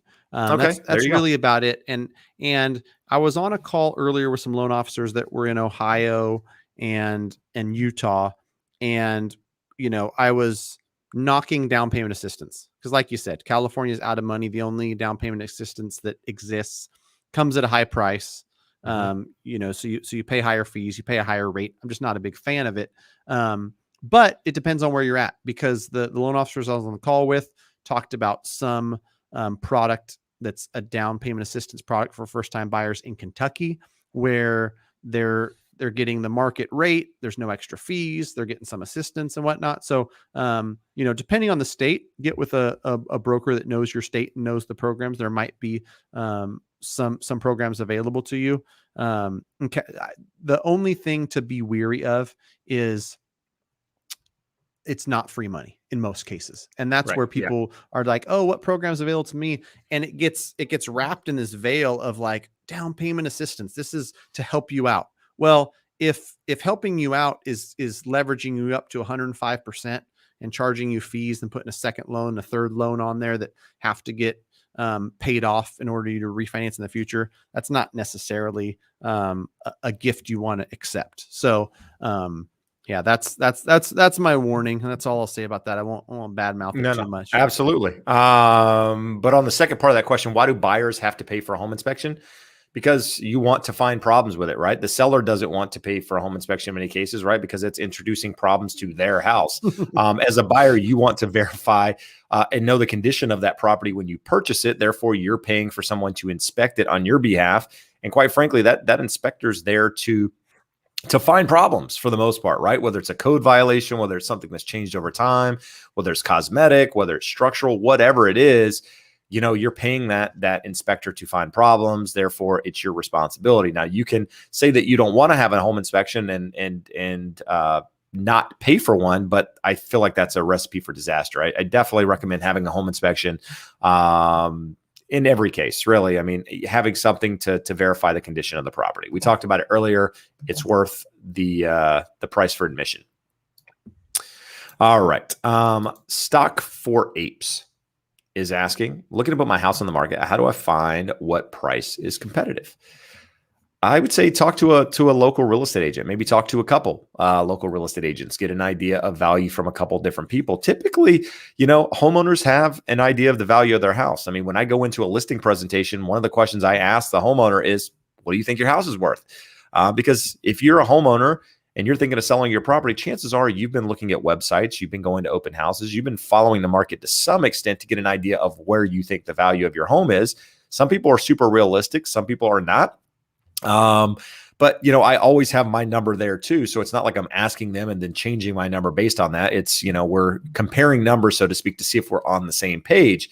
But what you would do is, your agent's going to come in and they're going to run comparables on that property to see, a sales comparison approach, if you will, and try to find properties that are similar in bedroom, bathroom, land size, type of property, age, all that good stuff, upgrades if they can, and get an idea of where those properties have sold. In some cases, they're factoring in market appreciation to come up with the value of that property, where they think it would sell. It's difficult in this market. I will say that, to pinpoint a price, because buyers are desperate in many ways. A lack of inventory is definitely driving demand, and people are paying more for properties in some cases than we think they're worth. As you mentioned earlier, Matt, Zillow is paying for, some of these iBuyers out there are paying more for properties than even realtors think they're worth in this market.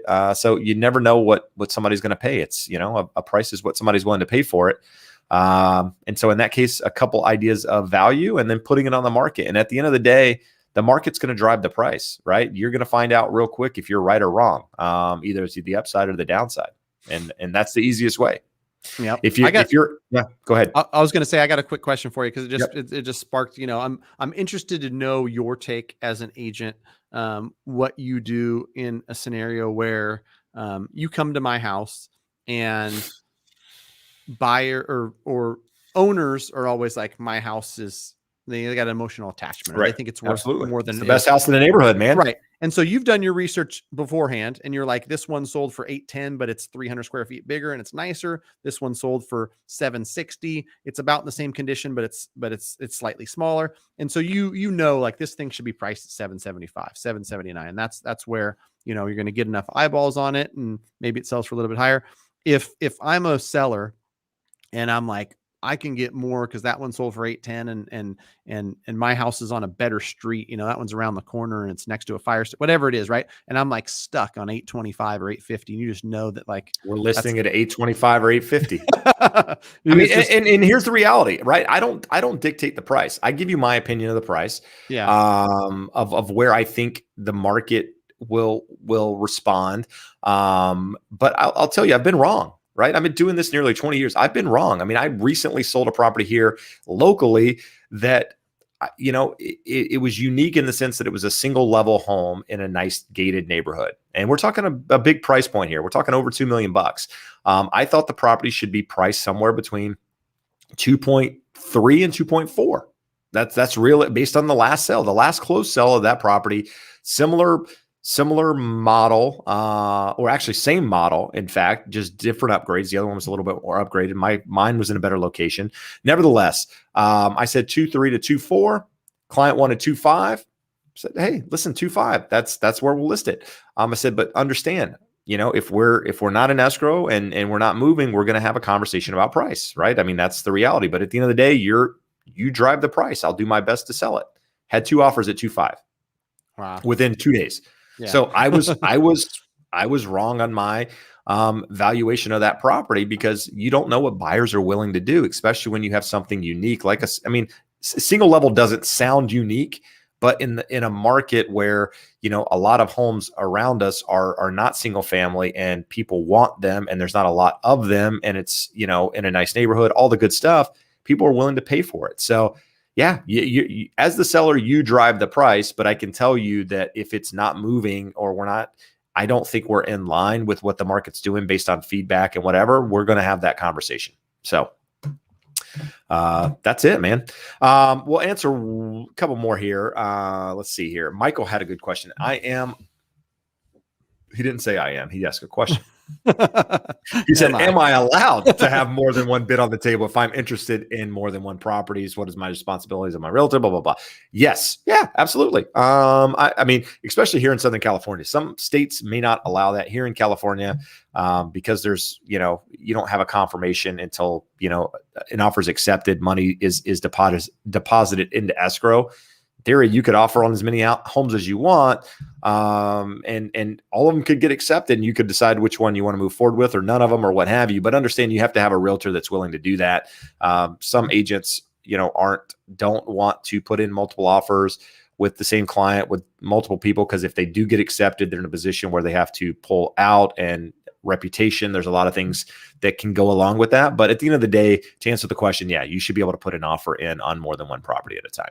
Yeah. In this market, the chances of getting accepted on multiple is lessened, right? So you're absolutely not running that risk of multiple accepted offers. So Mimi says, and this is where I'm going to end it. She says, please smile if you read this comment. You're cute.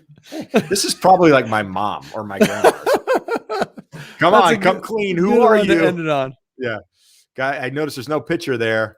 We started the live stream talking about my nice shirt. We ended it talking about Jeb being cute. So, hey, man, listen, I didn't know you thought that, Matt. Appreciate it, bud. Let's see. I'm gonna answer one more just because it's easy. What if the appraisal is lower than your selling price? Can you still sell it for that price? Yes. The buyer just needs to make up the difference in that price, right? You need to find a buyer that's willing to pay the price, even if it appraises for less. Right. And good agent like Jeb, or any good agent you work with, this stuff is negotiated beforehand. It's part of the contract you enter into. What's going to happen if it appraises light? Are you going to pay 10,000 above, 20,000 above? Are you going to waive the appraisal contingency altogether and pay whatever it comes in at? And so, yeah, that's my plug for good agents. There you go. And one more is easy. Joey said, will my lender increase my loan amount if I buy a duplex or a triplex as an investment? The easy answer is yes. Yeah. I mean, you can purchase more property if there's income coming in. It should allow you to go up in purchase price, right? Right. And Fannie and Freddie have higher conforming limits for the 2, 3, 4 units. So yes, there you go. Jennifer, thank you for being here, moderating the chat. Matt, dude, you're awesome. I appreciate you doing this on short notice. Appreciate you inviting me on, man. Anytime. Absolutely, dude. If you guys want to connect with Matt, his channel is in the description. Click on it. Follow him. He does lives every Monday. He posts a video, once a week or so, at least? Yeah, a couple. I try to do 2 or 3 a week. There you go. 2 or 3 a week. I got some big things in the works, so I'm busy. But that announcement will come next month. Ooh, that's surprising. Listen. I should be whispering. I know might be going nationwide soon. Oh, look at that. There we go. Anyway, yeah, guys, if you're still here, hit the like button, subscribe to my channel. If you're not already, hit up Matt, do the same for him. We appreciate you guys being here. Appreciate all the support as always. We will catch you next week on another Live at 5. Adios.